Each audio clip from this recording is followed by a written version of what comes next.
చాలా మంచోళ్ళని ప్రకాష్ పాష్ గారు చెప్పారు. బాగా వాక్యం వింటారని, చాలా క్రమశిక్షణగా కూర్చుంటారని, వారి ద్వారా మిమ్మల్ని నేను అభినందిస్తూ ఉన్నాను. యేసుక్రీస్తు ప్రభువు వారిని మనమందరమే నమ్మాం, అవునా కాదండి? నమ్మాం.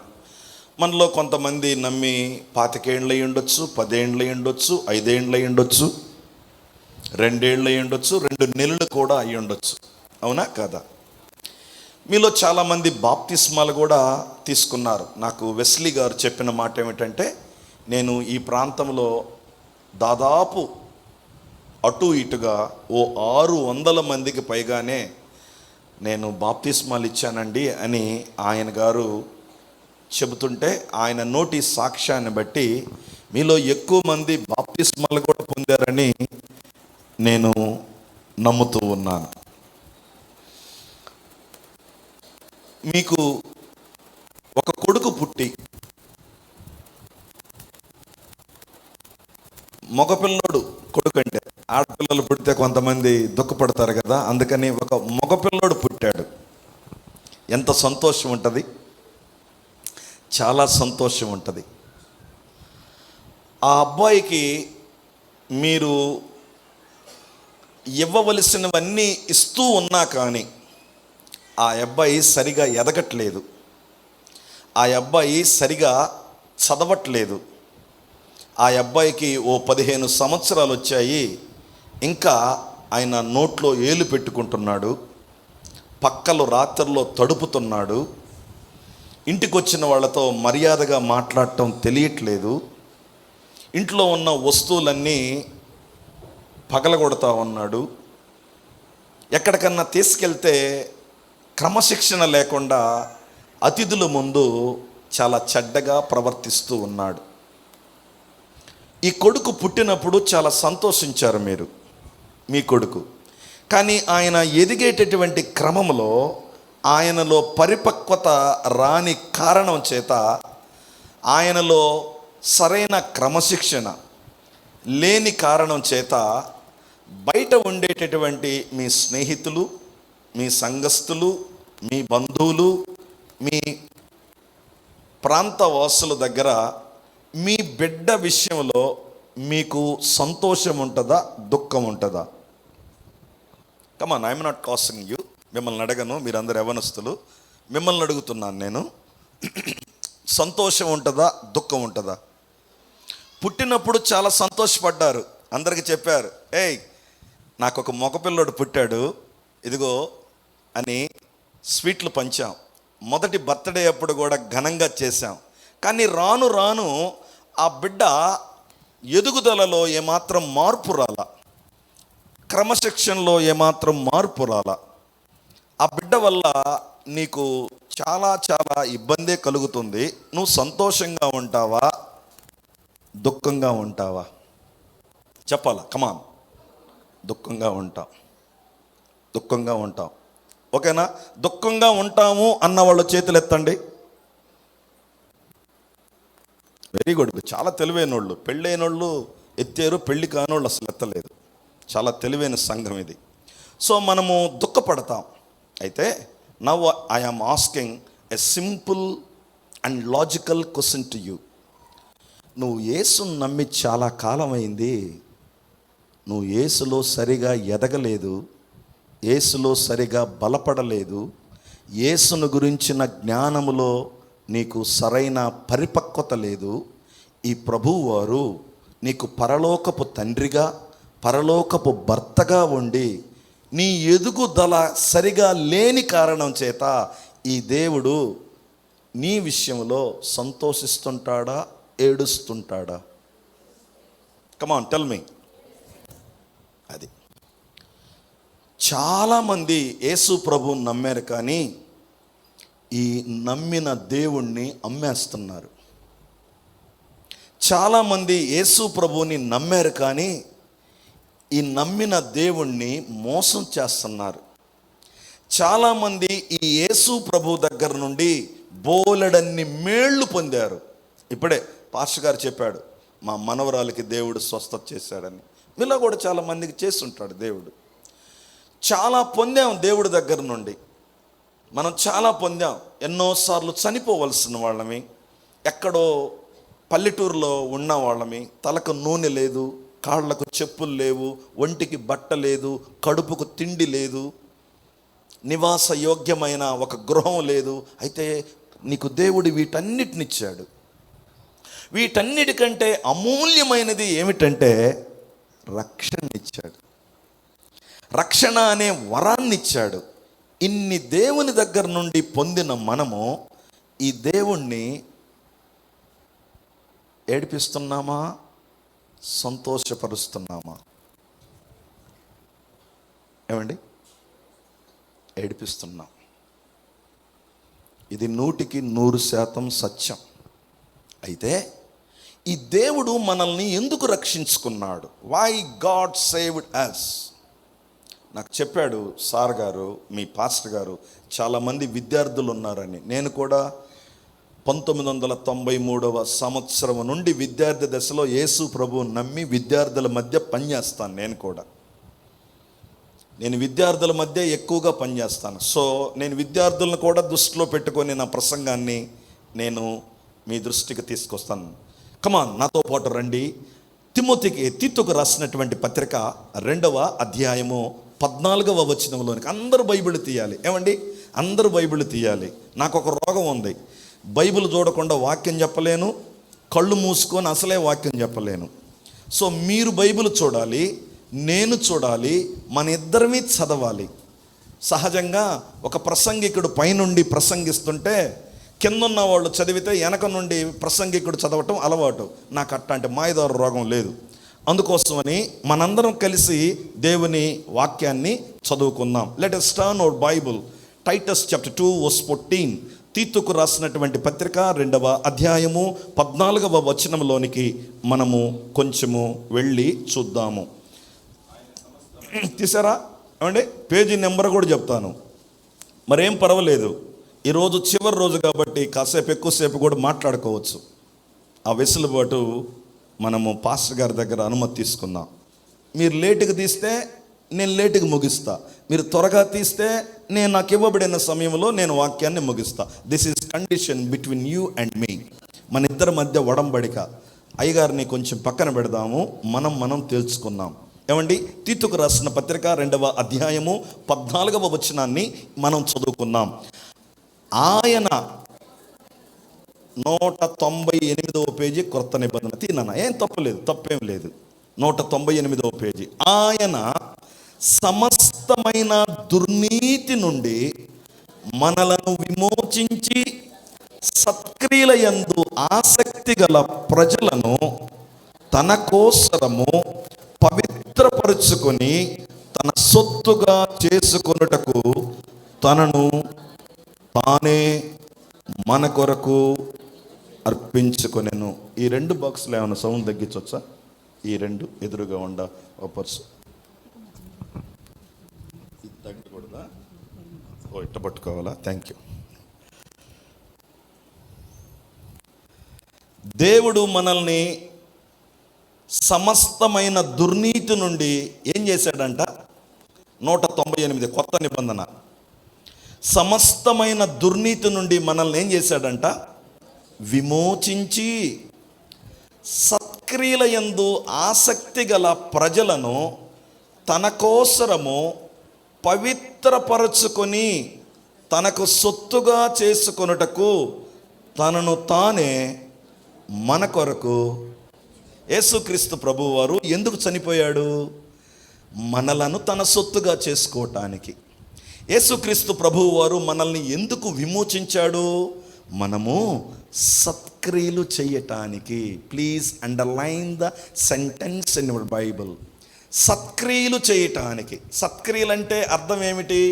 మంచి పనులు చేయటానికి. మంచి పనులు అంటే అర్థం ఏమిటి? వేసవి కాలంలో మాచర్ల బస్ స్టాండ్ దగ్గర 4 బాణాలు పెట్టి నీళ్లు పోయటమా? సత్క్రియలు అంటే ఏంటి? మన ఇంటికి భిక్షానికి వచ్చిన భిక్షగాడికి మనము వేడి వేడి అన్నం పెట్టటమా? సత్క్రియలు. బైబిల్ దేవుడు చెప్పే సత్క్రియలు ఏంటో ఈ రాత్రి మనం చూడాలి. దేవుడు నన్ను నిన్ను ఎందుకు రక్షించాడు? సత్క్రియల యందు ఆసక్తి కలిగిన ప్రజలను తన కోసరము ఆయన విమోచించాడు. బాగా గుర్తుపెట్టుకోండి, యేసయ్య మనలను ఎందుకు రక్షించాడంటే సత్క్రియలు చేయటానికి. ఎఫెసీయులకు రాసినటువంటి పత్రిక 2వ అధ్యాయము 10వ వచనాన్ని కూడా మీరు గమనించండి. ఈరోజు చాలా రెఫరెన్స్లు వస్తాయి మీ దగ్గరకు, మీరు వేగంగా తీయాలి. ఎఫెసీయులకు రాసినటువంటి పత్రిక 2వ అధ్యాయము 10వ వచనాన్ని కూడా మీరు గమనించండి. అక్కడ ఏముందండి? ఇప్పుడు నేను ఇంతసేపు ఆగను, వేగంగా చదువుకుంటూ వెళ్ళిపోతాను. ఎఫెసీయులకు రాసిన పత్రిక 2వ అధ్యాయము 10వ వచనము 174వ పేజీ క్రొత్త నిబంధనలో, మరియు వాటి యందు మనము నడుచుకొనవలనని. Please underline the word. ఏం చేయాలంట? నడుచుకోవాల. దేంట్లో? సత్క్రియల యందు మనము నడుచుకొనవలనని దేవుడు ఏం చేశాడంట? ముందుగా సిద్ధపరిచిన సత్క్రియలు చేయుటకై మనము క్రీస్తు యేసునందు సృష్టించబడిన వారమై ఆయన చేసిన పని అయి ఉన్నాము. మనము ముందుగా కొన్ని పనులు చేయాలని, అంటే 9 తర్వాత మనం ఏం చేయాలో, 10 తర్వాత మనం ఏం చేయాలో, రేపేం చేయాలో, ఎల్లుండేం చేయాలో, నెల తర్వాత ఏం చేయాలో, 2027లో 29లో 30లో మనం ఏమేమి చేయాలో ముందుగానే మన దేవుడు నిర్ణయించి కొన్ని సత్క్రియలను పెట్టాడంట. బాగా గుర్తుపెట్టుకోండి ఈ మాటలని. సత్క్రియలు కొన్ని మనం చెయ్యాలని మన దేవుడు మనకి ముందుగా సిద్ధపరిచాడు. ఇప్పుడు మిమ్మల్ని నేను మత్తయి సువార్త 5వ అధ్యాయము 16వ వచనంలోని కొనుక తీసుకెళ్తాను. రండి నాతో పాటు. మీరు మత్తయి సువార్త 5వ అధ్యాయము 16వ వచనం. Matthew gospel chapter 5:16. 16వ వచనము ఏమిటండి? 5వ అధ్యాయము 16వ వచనం ఇలా రాయబడి ఉన్నది. ఏమిటి? మనుషులు ఏం చూడాలంట? నాలో ఏం చూడాలా? నా ప్యాంటా, నా షర్టా, నా హెయిర్ స్టైలా, నా కాస్మోటిక్సా, నా లిప్టిక్సా? ఏంటి? మనుషులు ఏం చూడాలి? నా సత్క్రియలు చూడాలని. మనుషులు మీ సత్క్రియలను చూచి పరలోకమందున్న మీ తండ్రిని మహిమపరుచున్నట్లు వారి ఎదుట మీ వెలుగును. అదండి, ఇందాకేమో నడవమన్నాం, ఇప్పుడేమో చూపించమంటున్నాం. ఇందాకేమో ఏమన్నాం? నడవమని చెప్పాడు, ఇప్పుడు ఏమన్నాడు? చూపించమన్నాడు. ఫస్ట్ చదివిన దగ్గర ఏముంది? ఆసక్తి కలిగి ఉండండి అని చెప్పాడు. 3 పాయింట్లు. ఫస్ట్ తీతుకు రాసిన పత్రిక 2:14లో సత్క్రియల పట్ల మనకేం కావాలంట? ఆసక్తి, ఆసక్తి, ఆసక్తి. అది ఒకటి. రెండవది, ఎఫెసీయులకు రాసిన పత్రిక 2:10 ప్రకారము సత్క్రియలను మనం ఏం చేయాలి? ఏమండి? నడవాలా. దేని కొరకు నడవాలా? ముందుగా సిద్ధపరిచిన సత్క్రియలు దేవుడు ఈరోజు నాకు ఇలా పెడితే వాటిని చూసి నేను నడవాలా. ఒకటేమో సత్క్రియల పట్ల నాకు ఆసక్తి కలిగి ఉండాలా, రెండేమో దాని పట్ల నేను నడవాలా, మూడవది మత్తయి 5:16 ప్రకారము సత్క్రియలను నేను ఏం చేయాలా? చూపించాలా.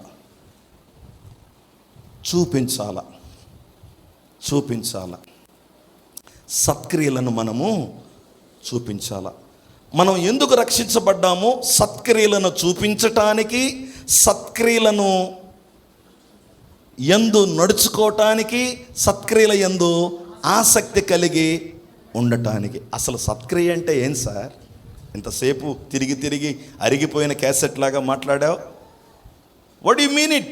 దాని అర్థం ఏమిటి అని అంటే, సత్క్రియ అంటే ఈ లోకం చేయలేనిది దేవుని బిడ్డలు చేయగలిగినవి సత్క్రియలు.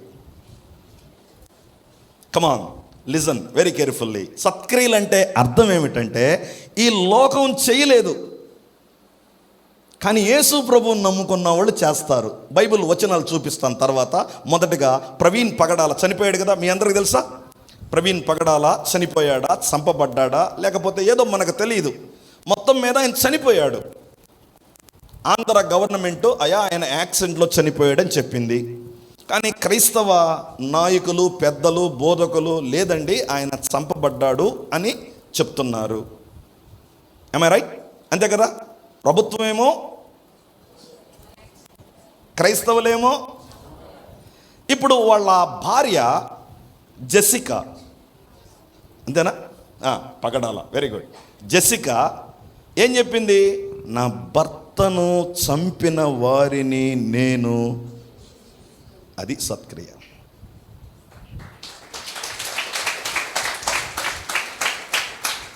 అది సత్క్రియ. ప్రవీణ్ పగడాల సిస్టర్ జెసికా 2006వ సంవత్సరంలో నేను నా భార్య ఇండోర్ మధ్యప్రదేశ్లో కలిసి చదువుకున్నాం. మేము ఇద్దరం కలిసి వ్యాపారం చేశాం. నేను ఒక వ్యాపారస్తుణ్ణి, నేను టెక్స్టైల్ వ్యాపారం చేసేవాడిని, నేను ఒక ఫ్యాషన్ డిజైనర్ని. ప్రవీణ్ పగడాల నా తర్వాత పెళ్ళైనోడు, నాకంటే చిన్నోడు, నాతో కలిసినవాడు. మేమిద్దరం కలిసి మధ్యప్రదేశ్ ఇండోర్లో చాలా కాలము జీవించాం, చదివాం, వ్యాపారం చేశాం. ఇప్పుడు నేను గనక చనిపోతే, లేక నేను గనక చంపబడితే, నా భార్య ప్రవీణ్ పగడాల భార్య జెసికా అలాంటి స్టేట్మెంట్ చెప్పగలిగితే అది సత్క్రియ అంటే. మిత్రులారా, ఈ రోజుల్లో క్రైస్తవులు లోకస్తుల్లాగానే జీవిస్తున్నారు, క్రైస్తవుల్లాగా జీవించట్లేదు. సత్క్రియ అంటే ఏమిటంటే, నిన్ను హింసించేవారిని, నిన్ను దూషించేవారిని, నీ మీద అబద్ధముగా చెడ్డ మాటలెల్లా పలికేవారిని ప్రేమించటమే సత్క్రియ. అది చేయటానికి దేవుడు మనల్ని పిలిచాడు. మనమేం చేస్తున్నాం? బైబిల్ ఉంది, లేకపోతే ఈ పాటికి పుచ్చకాయల్లాగా తలకాయలు లేచిపోద్ది. అది బైబిల్ దేవుడు చెప్పలా. యేసుని నమ్మావు, తోడికోడలతో తగాదొచ్చింది, రొట్టె తీసుకుంటావు, తడాకా చూపిస్తున్నావు. అది సత్క్రియ కాదు. కొట్టగలవు, తిట్టగలవు, కానీ తిట్టవు, కొట్టవు, ఓర్చుకుంటావు. అది సత్క్రియ. దేవుడు మనల్ని ఈ లోకంలో అలా జీవించడానికి పిలిచాడు. అలా జీవించటానికి మనల్ని పిలిచాడు. రండి, మిమ్మల్ని ఆదికాండము 50వ అధ్యాయంలోనికి తీసుకువెళ్తాను నేను. ఆదికాండము 50వ అధ్యాయంలో మీకు నేను ఎక్కువ రెఫరెన్సులు చూపిస్తానన్నాను కదా, కొద్దిగా తగ్గిద్దాం అనుకుంటున్నా, ఎందుకంటే టైం ఎక్కువ అవుతుంది. 50వ అధ్యాయంలో 19, 20, 21 చదువుదాం. ఆదికాండము 50వ అధ్యాయము 19, 20, 21. యోసేపు, భయపడకుడి, నేను దేవుని స్థానమందున్నానా? మీరు నాకు కీడు చేయనుద్దేశించితిరి, కానీ నేటి దినమున జరుగునట్లు, అనగా బహు ప్రజలను బ్రతికించున్నట్లు అది మేలుకే దేవుడు ఉద్దేశించను. కాబట్టి భయపడకుడి, నేను మిమ్మును మీ పిల్లలను పోషించదనని చెప్పి వారిని ఆదరించి వారితో, ఎవరిళ్ళు? వాళ్ళ అన్నోళ్ళు కొన్నేళ్ల క్రితం ఇతనికి ఏం చేశారు? ఏం చేశారు? తమ్ముడికి ముద్దు పెట్టి, టిక్కెట్లు కొనిచ్చి, జాగ్రత్తలు చెప్పి ఐగుప్తు పంపించారు. అవునండి, అవునండి, అదేనా యోసేపుకి యేసేపు వాళ్ళ అన్నోళ్ళు చేసిన పని? కాదు, కాదు. ఈ అన్నోళ్ళు అసూయతో, ద్వేషంతో, కోపంతో, పగతో, ఈర్ష్యతో ఈ తమ్ముడితో మాట్లాడకుండా వాడిని సపరేట్ చేసి, ఎగతాళి చేసి, వాడు ఒకరోజు దొరికినప్పుడు వాడిని పట్టుకొని వాడు తెచ్చిన అన్నం తింటూ వాడిని నీళ్లు లేని గుంటలో పడవేసి, ఇంకొకడు సలహా ఇస్తే పైకి లేపి చంపకుండా వేరే వాళ్లకు అమ్మేసి, వాళ్ళ నాన్నగారికి దుష్ట మృగము చేత చంపబడిన నీ కొడుకు యొక్క చొక్కా ఇదేనా అని నాటకాలాడి తండ్రిని అన్నదమ్ముణ్ణి మోసం చేసిన అన్నదమ్ముళ్ళు ఒకరోజు యోసేపు చేతికి చిక్కారు. ఒకరోజు యోసేపు చేతికి చిక్కారు. వాళ్ళు అనుకున్నారు, నాన్నగారు ఉన్నారు కదా, నాన్నగారు ఉన్నంత కాలం వీడు మన జోలికి కొద్దిగా రాళ్ళేమో అనుకున్నాడు. వాళ్ళ నాన్నగారు చనిపోయిన తర్వాత అన్నదమ్ముళ్ళు భయపడుతున్నారు. ఎందుకు సార్ భయం? భయం ఎందుకు వస్తుంది చెప్పండి? భయం ఎందుకు వస్తుంది? ఎవడైనా ఎదవ పని చేస్తే వాడికి భయం ఎక్కువ. ఇప్పుడు వీళ్ళకి భయం వచ్చింది. ఈయన 45వ అధ్యాయము ఆదికాండంలో ఒకసారి వాళ్ళకి చెప్పాడు, అరే నేను యోసేపురా, మీరు నన్ను ఇక్కడికి అమ్మారు, మీరు నన్ను అమ్మినందుకు భయపడొద్దు, బాధపడొద్దు, దేవుడే నన్ను మీకంటే ముందుగా ఇక్కడికి పంపించాడు అన్నాడు. చూద్దామా? ఆదికాండము 45వ అధ్యాయము. ఏమండి, 5వ వచనం నుండి నేను చదువుతాను, మీరు చూడండి. లేకపోతే 4వ వచనం నుండి చదువుతాను, మీరు చూడండి. అంతటా యోసేపు నా దగ్గరకు రండని తన సహోదరులతో చెప్పినప్పుడు వారు అతని దగ్గరకు వచ్చిరి. అప్పుడు అతడు, ఐగుప్తుకు వెళ్ళినట్లు మీరు నన్ను అమ్మివేసిన మీ సహోదరుడైన యోసేపును నేనే, అయినను నేనిక్కడికి వచ్చినట్లు మీరు నన్ను అమ్మివేసినందుకు ఏం పడొద్దు? ఎవరికి దుఃఖం? అమ్మినోడుగా అమ్మబడినోడుగా దుఃఖం? సత్క్రియ అంటే ఇది. వాళ్ళ అన్నోళ్ళ దగ్గరికి వెళ్ళి, అన్నల్లారా మీరు నన్ను అప్పుడు అమ్మారు, నన్ను అమ్మినందుకు మీరు ఏడవకంట్రా. ప్రధానమంత్రి హోదాలో ఉన్నాడు, అడుక్కునే స్థితిలో ఉన్నారు అన్నదమ్ముళ్ళు, దిక్కులేక ఎదురు నిలబడ్డారు. ఒక్క ఆర్డర్ గనక ఇస్తే మక్కలెరగొట్టి బొక్కలో వేస్తాడు. కానీ అన్నలతో ఎలా మాట్లాడుతున్నారు? అన్నల్లారా మీరు నన్ను అమ్మినందుకు దుఃఖపడకుడి. ఎవడు చెప్పగలడు ఈ మాట? ధనవంతుడు చెప్పగలడా? పెద్ద కులం కలిగిన వాడు చెప్పగలడా? బలం కలిగిన వాడు చెప్పగలడా? జ్ఞానం కలిగిన వాడు చెప్పగలడా? ఐశ్వర్యం కలిగిన వాడు చెప్పగలడా? రాజకీయ కండ బలం కలిగిన వాడు చెప్పగలడా? ఎవడు చెప్పగలడు? ఎవడు చెప్పలేడు. ఒక యేసుని నమ్మిన వాడు మాత్రమే చెప్పగలడు. ఆ పనులు చేయటానికి దేవుడు మనల్ని పిలిచాడు. ఆ పనులు చేయటానికి మనకి ద్రోహం చేసిన వాడి ఎదురుగా నిలబడి వాణ్ణి ఓదార్చటమే సత్క్రియ. ఇంకా కిందకి రండి. ఇంకా కిందకి గనక మీరు వస్తే, అది మీకు సంతాపము పుట్టింపనీయకుడి, ప్రాణరక్షణ కొరకు దేవుడు మీకు ముందుగా సిద్ధపరిచిన సత్క్రియలు యోసేపుకు అర్థమయ్యాయి. రే, ఒకప్పుడు నన్ను మీరు కొట్టి తిట్టి గుంటలో పడవేసి అమ్మేసి నానా యాగిరి చేశారే, ఇదంతా ఎందుకు జరిగిందంటే మీకోసమేరా, మీకోసమే, మీ పిల్లల కోసమే.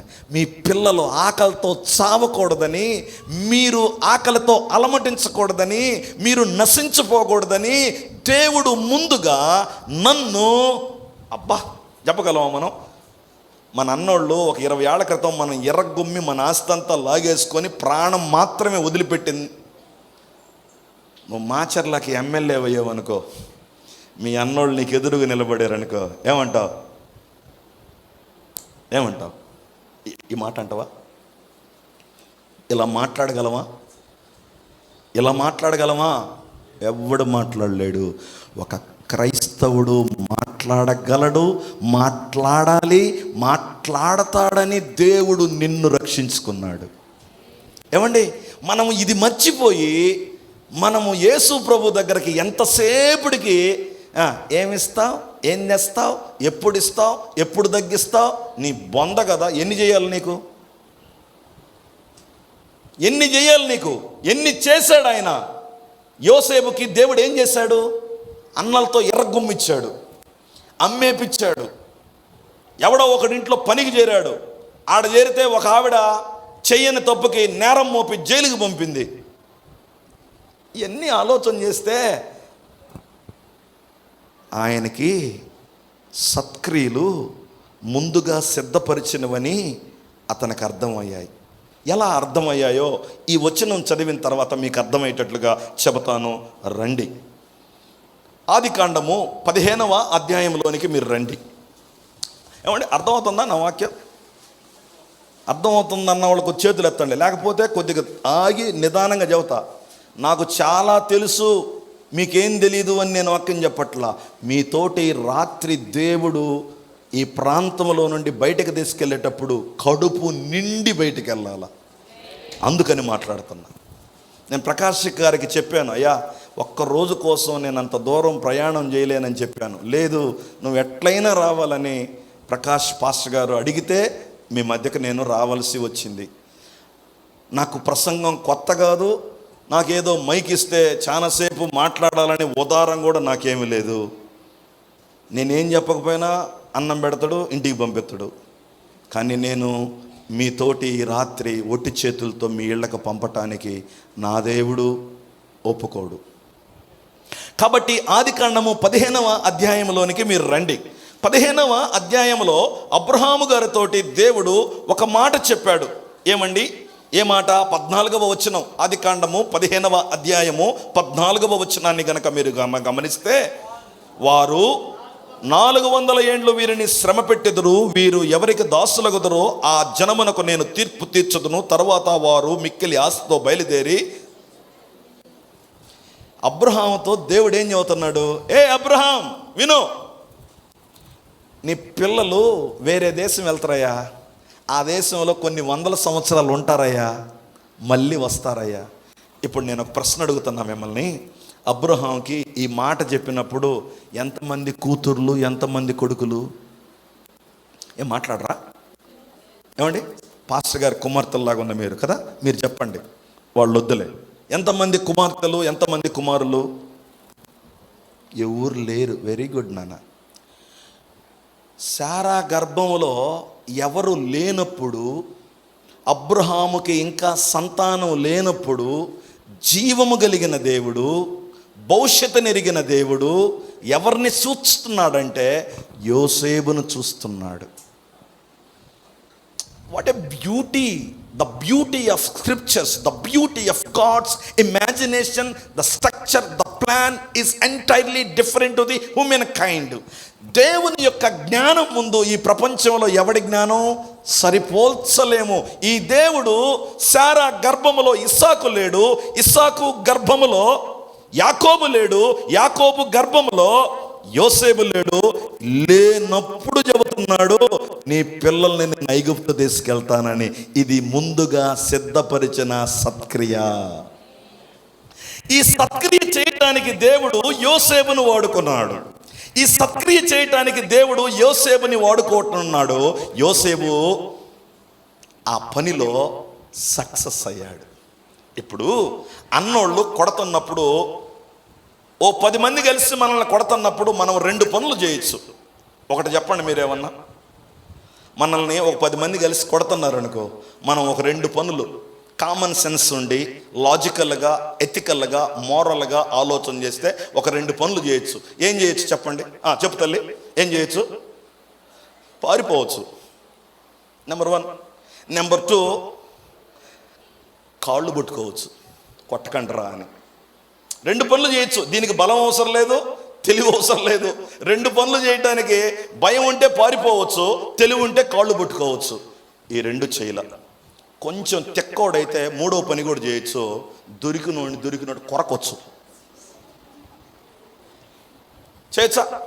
There is every possibility to do the 3 ways. ఈ 3 చేయటానికి అవకాశం ఉంది. కానీ ఈ 3 ఏది చేయలేదు.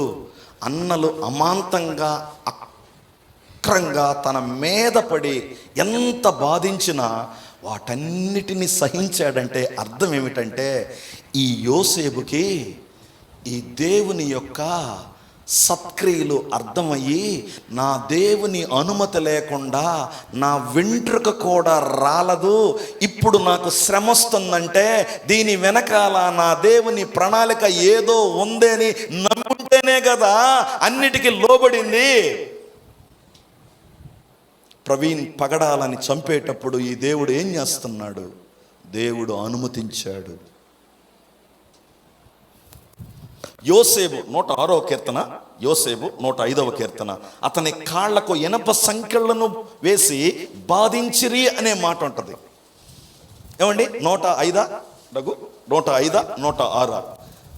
వారు అతని కాళ్లకు ఇనప సంకెళ్లను వేయగా అవి అతనకు నొప్పి పుట్టెను. అతను బ్రతిమలాడగా ఎవడు అతని యొక్క మాటలను విన్నాడు? ఎన్నో సార్ అది? Thank you sir. 105:15 చూడండి. 17 వారికంటే ముందుగా ఆయన ఒకరిని పంపెను, యోసేపు దాసుడుగా అమ్మబడెను. వారు సంకెళ్ల చేత అతని కాళ్లకు నొప్పించిరి, ఇనుము అతని ప్రాణమును. అతడు చెప్పిన సంగతి నెరవేరు వరకు యెహోవా వాక్కు అతనిని బా బా దేవుడు మనల్ని కోరుకుంటున్నాడు. నన్ను మనల్ని రాసి రంపాన పెట్టే అత్త చేతుల్లో పెట్టాడు దేవుడు. నువ్వేం చేయాలా? ఇమ్మీడియట్లుగా అత్తకి కొడుక్కి కాకుండా తగాదు పెట్టి వేరే కాపురం పెట్టాలా? అత్త మీద మన అమ్మోళ్ళకి సాడీలు చెప్పాలా?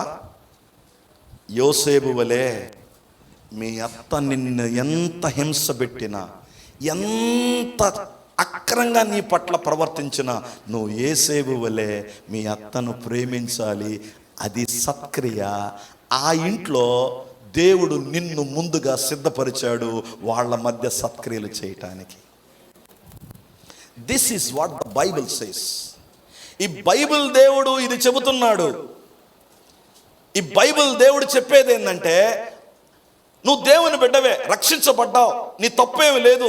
రోజు మీ ఆయన తాగొచ్చి నేను కొడుతున్నాడు, నువ్వేం చేయాలా? నిద్రపోయేటప్పుడు మొహానికి దిండేసి అదమాలా? లేకపోతే తినే అన్నంలో ఎలికల ముందు ఏమైనా పెట్టాలా? లేకపోతే మీ అన్నదమ్ములకి రేతిరి ఫోన్ చేసి ఆటోలో రప్పించి మక్కలెరగ తీపియాలా? ఏం చేయాలా?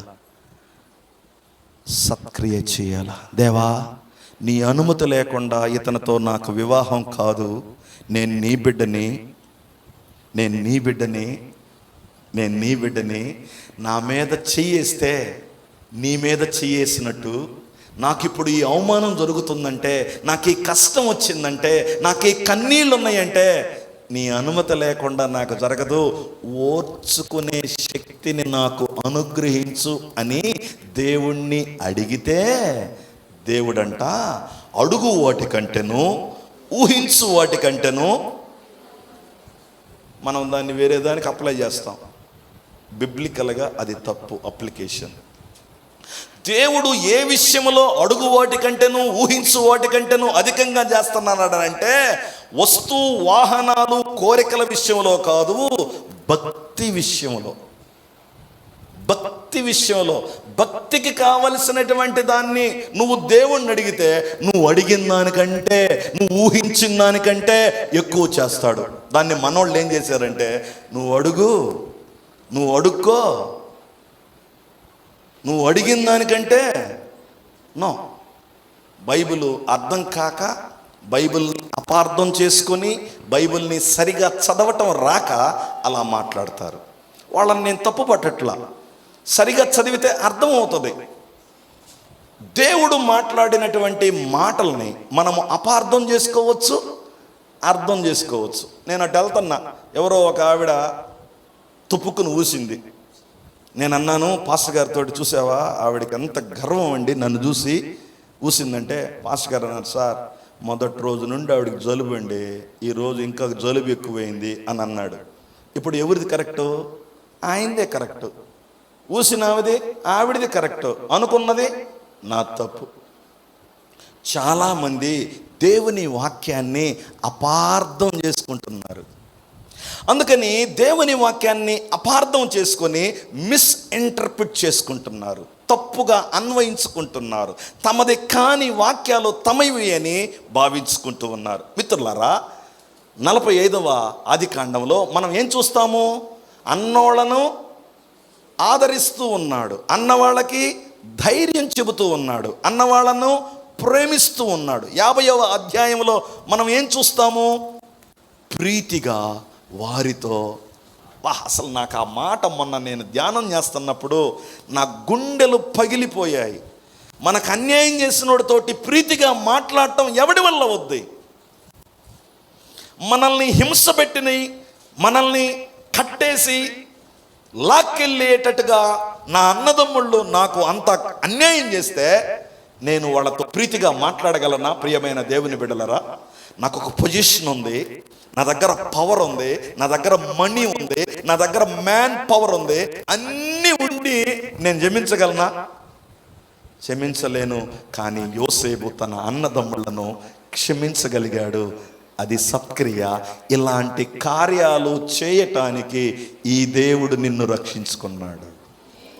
కానీ మనం కడుపులో నొప్పి, కాలు నొప్పి, తలనొప్పి, పొట్టలో నొప్పి ఎన్నిసార్లు చెబుతావు సారో? దేవుడు నీకు నొప్పులన్నీ తగ్గించినా మళ్ళీ ఇంకో కొత్త నొప్పి వచ్చుద్ది. ఎందుకని? చచ్చిపోయేదాకా నొప్పులు వస్తానే ఉంటాయి ఎవరికైనా. రావా? జ్వరం వచ్చిందండి, పాస్ గారికి చెప్పావు, ఇంటికి వచ్చి ప్రార్థన చేశాడు, తగ్గింది, మళ్ళీ ఇంకెప్పుడు చచ్చిపోయే లోపల జ్వరం రాదా? సత్క్రియలు చేయటం నేర్చుకున్నావు అనుకో, మీ ఇంట్లో వాళ్ళు నిన్ను చూసి, అరే నా తోడి కోడలు ఆ రోజు నేను ఎంత అసహ్యంగా మాట్లాడినా ఎంత ప్రేమిస్తుందయ్యా ఈ బిడ్డ, ఏ తల్లి కన్నా బిడ్డవు కానీ ఎంత మంచి బిడ్డయ్యా అని నిన్ను అంటుంటే, అమ్మా మా అమ్మ కన్నప్పుడు నేను పాపినే, కానీ నా యేసు రక్షించటం వలన నేను పరిశుద్ధరాలనయ్యాను, నేను క్రీస్తు ప్రభువుకి చెందిన దాన్ని, అందుకని నేను అలా చేయను. యోసేపు సత్క్రియలు చేశాడు. సత్క్రియల యందు నడుచుకున్నాడు, సత్క్రియల యందు ఆసక్తి కలిగి ఉన్నాడు. యోసేపు సత్క్రియలు చేయటం వలన ఏమైందో తెలుసా? వాళ్ళ అన్నదమ్ముళ్ళు బిత్తరపోయి బెక్క మొహం వేసుకొని గుండె సెంటీమీటర్ కిందకి జారి ఉంటుంది. అరే ఎంతగా ప్రేమిస్తున్నాడు తమ్ముడు మనల్ని, ఎంతగా ప్రేమిస్తున్నాడు తమ్ముడు. మీ క్లాస్మేట్స్లో మిమ్మల్ని కొంతమంది ఇబ్బంది పెడితే, మీ లెక్చరర్స్ ప్రాక్టికల్లో మీకు అన్యాయంగా మార్కులు లేకపోతే, హౌ డు యూ రియాక్ట్? యేసు ప్రభు వారు నమ్మిన వారు ప్రేమించాల, క్షమించాల. ఎవరు చెప్పారు ఈ మాటలు? యేసు ప్రభు వారు చెప్పాడు. ఎక్కడ చెప్పాడు? మత్తయి సువార్త 5వ అధ్యాయము, మత్తయి సువార్త 5వ అధ్యాయము, మత్తయి సువార్త 5వ అధ్యాయము 11వ వచనం చూడండి. మత్తయి సువార్త 5వ అధ్యాయము 11వ వచనం. ఏమండి చూస్తున్నారా? పేజీ నెంబరు 5వ పేజీ. నా నిమిత్తము జనులు మిమ్మును నిందించి హింసించి మీ మీద అబద్ధముగా చెడ్డ మాటలెల్ల పలుకున్నప్పుడు మీరెవరు? మనం ఈ మాట ఒక్కటి మర్చిపోతాం. నన్నంత మాట అంటాడా పాస్టర్ గారు వాళ్ళ పిల్లలు నన్ను అట్టంటారా, ఎట్ట చూస్తారా? వాళ్ళు కూడా మనుషులే పాపం. పాస్టర్ పిల్లలు దేవదూతలు అనుకుంటారేమో, వాళ్ళు కూడా మీ పిల్లలు అంటోళ్లే. వాళ్ళకు కూడా ఎమోషన్స్ ఉంటాయి, వాళ్ళకు కూడా అన్ని ఎథికల్ వాల్యూస్ ఉంటాయి. జనులు దేవుని నిమిత్తము నిందించి హింసించి అబద్ధముగా చెడ్డ మాటలెల్ల పలుకున్నప్పుడు ఏం చేయాలంట? మనం ఏం చేయాలి సార్? ధన్యులమే. ఏం చేయాలి? నెక్స్ట్ వర్స్ అవుద్దా? నీ మీద మీ తోడికోళ్ళు లేనిపోయినవన్నీ మీ అత్తకి చెబితే, అత్తయ్య సూపర్గా చెప్పింది తోడికోళ్ళు, మళ్ళీ సంతోషంగా ఉందంటవా? క్రైస్తవరాళ్ళు అనాలే. ఇందుకు దేవుడు మనల్ని పిలిచాడు. ఈ లోకానికి అర్థం కానిది, ఎన్నడూ ఆలోచించింది ఈ ప్రేమను ప్రపంచానికి పంచటానికి ప్రభువైన యేసుక్రీస్తు వారు మనల్ని రక్షించుకున్నాడు, మనల్ని విమోచించుకున్నాడు, సమస్త దుర్నీతి నుండి మనల్ని పవిత్రులను చేశాడు. సత్క్రియల యందు ఆసక్తి కలిగి ఉన్న వారిని తన కోసం ఆయన ముందుగా నిర్ణయించుకున్నాడు, సిద్ధపరిచాడు నడవటానికి. దేవుడు చెబుతున్నాడు, ఎప్పుడు ప్రవీణ్ పగడాలను చంపినోడు మన ముందుకు వస్తే మనం ఏం చేయాలి? ప్రేమించాలి. కానీ కొంతమంది పాస్టర్లు ఏమంటున్నారు, బైబిల్ ఉంది లేకపోతే ఈ పాటికి పుచ్చకాయల్లాగా తలకాయలు లేచిపోయి, తమ్ముడు అన్నయ్య నీకు బైబిల్కి అసలు సంబంధమే లేదు, నువ్వు బైబిల్ చెప్పిన దేవుణ్ణి నమ్మేవాడివి కాదు, నువ్వు లోకానుసారుడివి.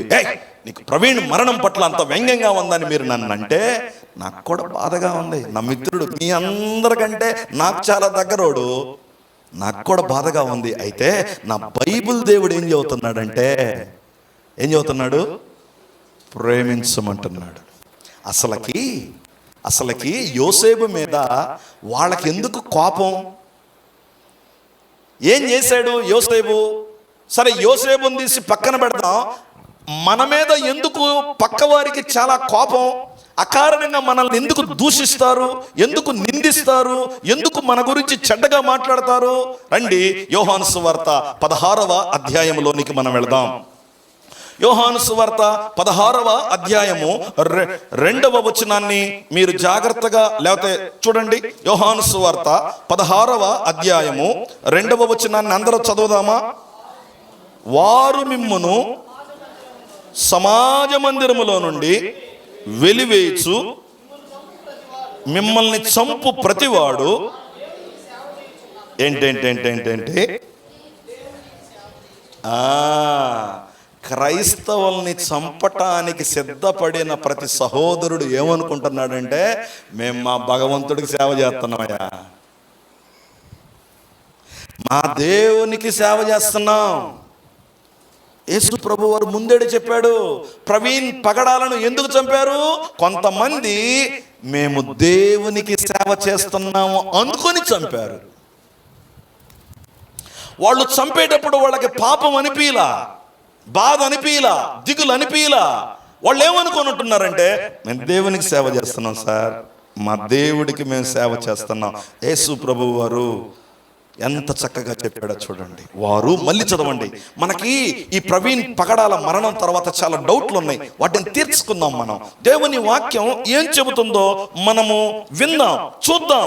దేవుని వాక్యం మనల్ని ఎటువైపు ప్రయాణించమంటుందో మనము ఆలోచన చేద్దాం. ప్రియమైన దేవుని బిడ్డలారా, మళ్ళీ చదవండి. ఏమట దాని వ్యవహారం ఏమండి? ఏంటి దాన్ని చదవండి పాస్టర్ గారు. వారు మిమ్మును సమాజ మందిరములో నుండి వెలివేయుదురు, మిమ్మును చంపు దేవునికి సేవ చేస్తున్నామని. అది ఇప్పుడు మనం ఆ కాలంలో ఉన్నాం. ఏ కాలంలో? ఒట్టి పుణ్యానికి నిన్ను తిడతారు, కొడతారు, అవసరమైతే చంపుతారు. నేనేం చేశాను? ఏం చేయలా. వాడు మనల్ని అలా చేసినందుకు తన దేవుడికి సేవ చేస్తున్నానని అనుకుంటున్నాడు. నాకు ఈ విషయాలు ఎక్కడి నుంచి తెలుసు అనుకుంటున్నారేమో.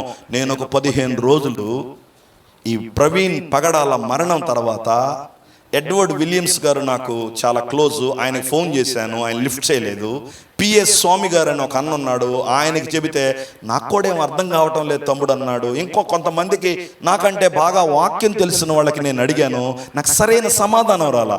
అయితే నేను దేవుని కాళ్ళ దగ్గరికి వెళ్ళి, దేవా నాకు నీ బిడ్డల మీద దాడి ఎందుకు జరుగుద్ది, నీ బిడ్డలు దాడి జరిగినప్పుడు ఎలా ప్రతిస్పందించాలో నాకు అర్థమయ్యేటట్లు చెప్పన్నప్పుడు ఈ దేవుడు నాకు ఈ విషయాలను తెలియచేశాడు. ఈ మొన్నే తెలిసిని మీకు ఇప్పుడు చెబుతూ ఉన్నాను. యోహాను సువార్త 7వ అధ్యాయము 7వ వచనము చూడండి. యోహాను సువార్త 7వ అధ్యాయము 7వ వచనము చూడండి. లోకము మిమ్మును ద్వేషింప నేరదు గాని దాని క్రియలు చెడ్డవని నేను దాని గురించి సాక్ష్యం ఇచ్చున్నాను గనక. ప్రవీణ్ పగడాలు ఏం చేశాడు? లోకంలో ఉన్న పాపాన్ని ఎత్తి చూపించాడు, అందుకని కడుపు రగిలింది, ప్రాణం తీశారు. యోహాను సువార్త 7:7లో ఎంత చక్కగా దేవుడు మాట్లాడాడో చూడండి. లోకం ఏం చేస్తుందంట? దాని యొక్క చెడ్డ క్రియల గురించి మనం ఎవరైనా సాక్ష్యం చెప్పామనుకో, వ్యభిచారం చెయ్యొద్దు, అబద్ధాలు ఆడొద్దు, చిన్న వయసులో పెళ్లికి ముందే శరీరాన్ని శీలాన్ని పాడు చేసుకోవద్దు అని మనం చెబితే ఆడంట మనల్ని చూసి ఎంత మంచి మాటలు చెప్పావన్నయ్య, భవిష్యత్తుని కాపాడేవా అని అనడంట. మన సాక్ష్యాన్ని బట్టి మనలను ద్వేషిస్తారంట. మూడవ మాట, ఎందుకు ఈ లోకం మనల్ని ద్వేషిస్తుంది? మొదటి పేతురు రాసిన పత్రిక 4వ అధ్యాయము 4వ వచనములోనికి రండి. మొదటి పేతురు రాసిన పత్రిక 4వ అధ్యాయము 4వ వచనానికి మీరు రండి. ఎందుకు ఈ లోకం మిమ్మల్ని ద్వేషిస్తుంది? ఎందుకు మీ క్లాస్మేట్స్ మీరు క్రిస్టియన్ అయినందుకు మీతో మాట్లాడరు, మీతో కలిసి షాపింగ్కి రారు, మీతో కలిసి ప్రాక్టికల్స్కి రారు, మీతో కలిసి రూములో ఉండరు, మీతో కలిసి డైనింగ్ హాల్కి రారు? వై? ఎందుకంటే అపరిమితమైన ఆ దుర్వ్యాపారమందు తమతో కూడా ఏమండి, ఎందుకంట వాళ్ళతో కలిసి మనం పేకాటకు పోవట్లా, వాళ్ళతో కలిసి మనం వైన్ షాపుకు పోవట్లా, వాళ్ళతో కలిసి మనము చెడ్డ పాడు దుర్మార్గమైన పనులు చేయట్లా. ఇంతకుముందు చేసాం, వాడు మనం ఇద్దరం కలిసి కూర్చొని కోటర్లు ఎత్తాం. ఆవిడ నువ్వు నేను కలిసి చాలా చెడ్డ పనులే చేశాం. ఇప్పుడు యేసు రక్షించాడు, యేసు విమోచించాడు. ఇప్పుడు మనం ఏం చేస్తున్నామంటే ఆ పనులు చేయట్లా, మేము రాము అంటున్నాము. వాళ్ళు అంటున్నారు నువ్వు రాకపోతే లాక్కపోతానంటున్నాడు. నువ్వు లాగినా రాకపోతే నిన్ను నేను ఏం చేస్తాను? దూషిస్తా, ద్వేషిస్తా. నా మాటలు అర్థమవుతుందా? ఎందుకు లోకం క్రైస్తవుల్ని ద్వేషిస్తుందంటే వాళ్ళతో పాటు దేంట్లో పరిగెత్తలేదంట మనము? దుర్వ్యాపారము. లోకాసువార్త తీయొద్దు, 15వ అధ్యాయంలో చిన్న కుమారుడు డబ్బులనంతా దేనికి పాడు చేశాడు? దుర్వ్యాపారము. దుర్వ్యాపారం అంటే ఏంటి? లఫాంగు లంగా పనులు. నీకు తెలంగాణ కొద్దిగా దగ్గర కాబట్టి అర్థమవుతుందని చెప్తున్నా, నేను కూడా తెలంగాణ వాసినే కాబట్టి. దుర్వ్యాపారంలో ఏముంది? నీచ్ కమేన్ పనులు ఉన్నాయి. పెద్ద కుమారుడు చిన్న కుమారుడి కథలో వాడు దుర్వ్యాపారం వలన తనకు కలిగిందంతా ఏం చేశాడు? ఖర్చు పెట్టాడు. ఇప్పుడు పేతురు రాసిన పత్రికలో దుర్వ్యాపారం అంటున్నాడు. దుర్వ్యాపారం అంటే వ్యభిచారము, త్రాగుబోతుతనము, తిరుగుబోతుతనము, రకరకాల అసభ్యమైన దేవునికి ఇష్టం లేని పనులు నువ్వు చెయ్యనందుకు నిన్ను మీ క్లాస్మేట్స్, మీ రూమ్మేట్స్, మీ ఫ్యామిలీ మెంబర్స్, మీ కులపోళ్ళు, మీ పల్లెళ్ళు, మీ ఊరోళ్ళు ద్వేషిస్తారు. అంతే, మనం ఏం చేయలా. అందుకు ప్రవీణ్ పగడాలను ఎందుకు ద్వేషించారంటే దుర్వ్యాపారంలో వాళ్ళతో పాటు కలిసి నడిచే వారిని ఇతను సర్దుతున్నాడు, అందుకని చంపేశారు. సహోదరులారా, మనము బైబిల్ని ప్రస్తుతం జరుగుతున్న సంగతులతో సరిపోల్చుకుంటూ చదవకపోతే మనము మన దేవుణ్ణి అపార్థం చేసుకుంటాము. దేవుడు ముందుగానే చెప్పాడు. ఏం చెప్పాడు? ఇవన్నీ మీకు జరుగుతాయని. మనం బైబిల్ చదవకుండా అరే దేవుని సేవకుడిని చంపారా, ఈ దేవుడు ఏం చేస్తున్నాడు? దేవుడు సేవకుడు అల్లాడిపోతుంటే ఈ దేవుడు ఏం చేస్తున్నాడు? ఈ దేవుడు ఏం చేస్తున్నాడో నీకు అర్థమయ్యేటట్టుగా చెబుతాను. ఈ దేవుడు ఏం చేస్తున్నాడు? రండి, ఆదికాండము 4వ అధ్యాయంలోనికి మిమ్మల్ని తీసుకెళ్తాను. ఆదికాండము 4వ అధ్యాయంలోనికి రండి. ఈ దేవుడు ఏం చేస్తున్నాడు? ఈ దేవుడు ఏం చేస్తూ ఉంటాడు? తన బిడ్డల మీద దాడి జరుగుతున్నప్పుడు ఈ దేవుడు ఏం చేస్తుంటాడు? నీ మీద అబద్ధముగా చెడ్డ మాటలల్లా పలుకుతున్నప్పుడు ఈ దేవుడు ఏం చేస్తూ ఉంటాడు? ఆదికాండము 4వ అధ్యాయంలో మీరు జాగ్రత్తగా గమనిస్తే మీకు ఎప్పుడు విన్న విషయమే. 9వ వచనం చూడండి, 9వ వచనం చదవండి. నీ తమ్ముడైన ఏబేలు ఎవరిని అడుగుతున్నాడు? బాగా చూడండి. నీ తమ్ముడైన ఏబేలు ఎవరిని అడుగుతున్నాడు? కయ్యోనేలండి, నాకు కూడా తెలుసు. నేనేమన్నా జాన్ గాస్పల్ అనుకున్నానా? దేవుడు ఎవరిని అడుగుతున్నాడు? చంపినోడిని అడుగుతున్నాడు. చంపినోడితో మాట్లాడుతున్నాడు దేవుడు. నువ్వేమంటున్నావు? ఈ దేవుడు ఏం చేస్తున్నాడు? ఈ దేవుడు ఏం చేస్తున్నాడు? ఒరే నాయనా, ఈ దేవుడు హంతకుడితో మాట్లాడేవాడు రా బాబు. కయ్యోను ఏబేలును చంపితే దేవుడు ఊరకున్నాడా? ఈ సంగతి ఆదాముకు తెలుసా? ఈ సంగతి అవ్వకు తెలుసా? ఏమో నాకు తెలియదు, తెలిసి ఉండదని నేను అనుకుంటున్నా, ఇఫ్ ఐఎమ్ నాట్ రాంగ్. కానీ దేవుడు ఎవరిని అడుగుతున్నాడంటే, హంతకుడితో మాట్లాడే దేవుడు ఈ దేవుడు. ఎందుకు ఎందుకు హంతకుడితో మాట్లాడేది? నువ్వు అన్నావు కదా ఈ దేవుడు ఏం చేస్తున్నాడని.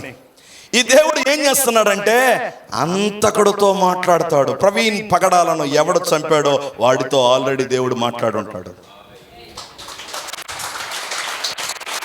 నువ్వు నేను ఏమనుకుంటున్నావు? ఈ దేవుడు ఏడగపోయాడు, ఈ దేవుడు ఏం చేస్తున్నాడు?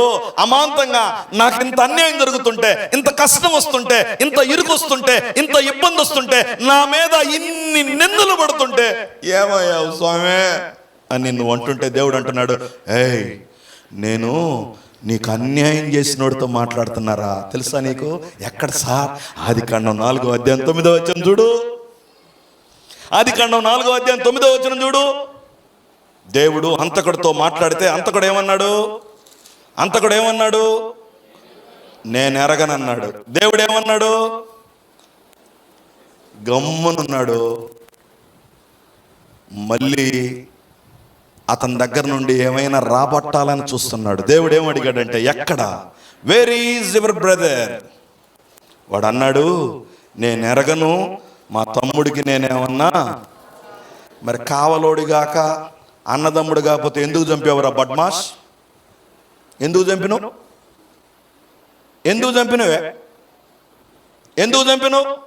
దేవుడు అంటున్నాడు, నీ తమ్ముడు ఎక్కడా?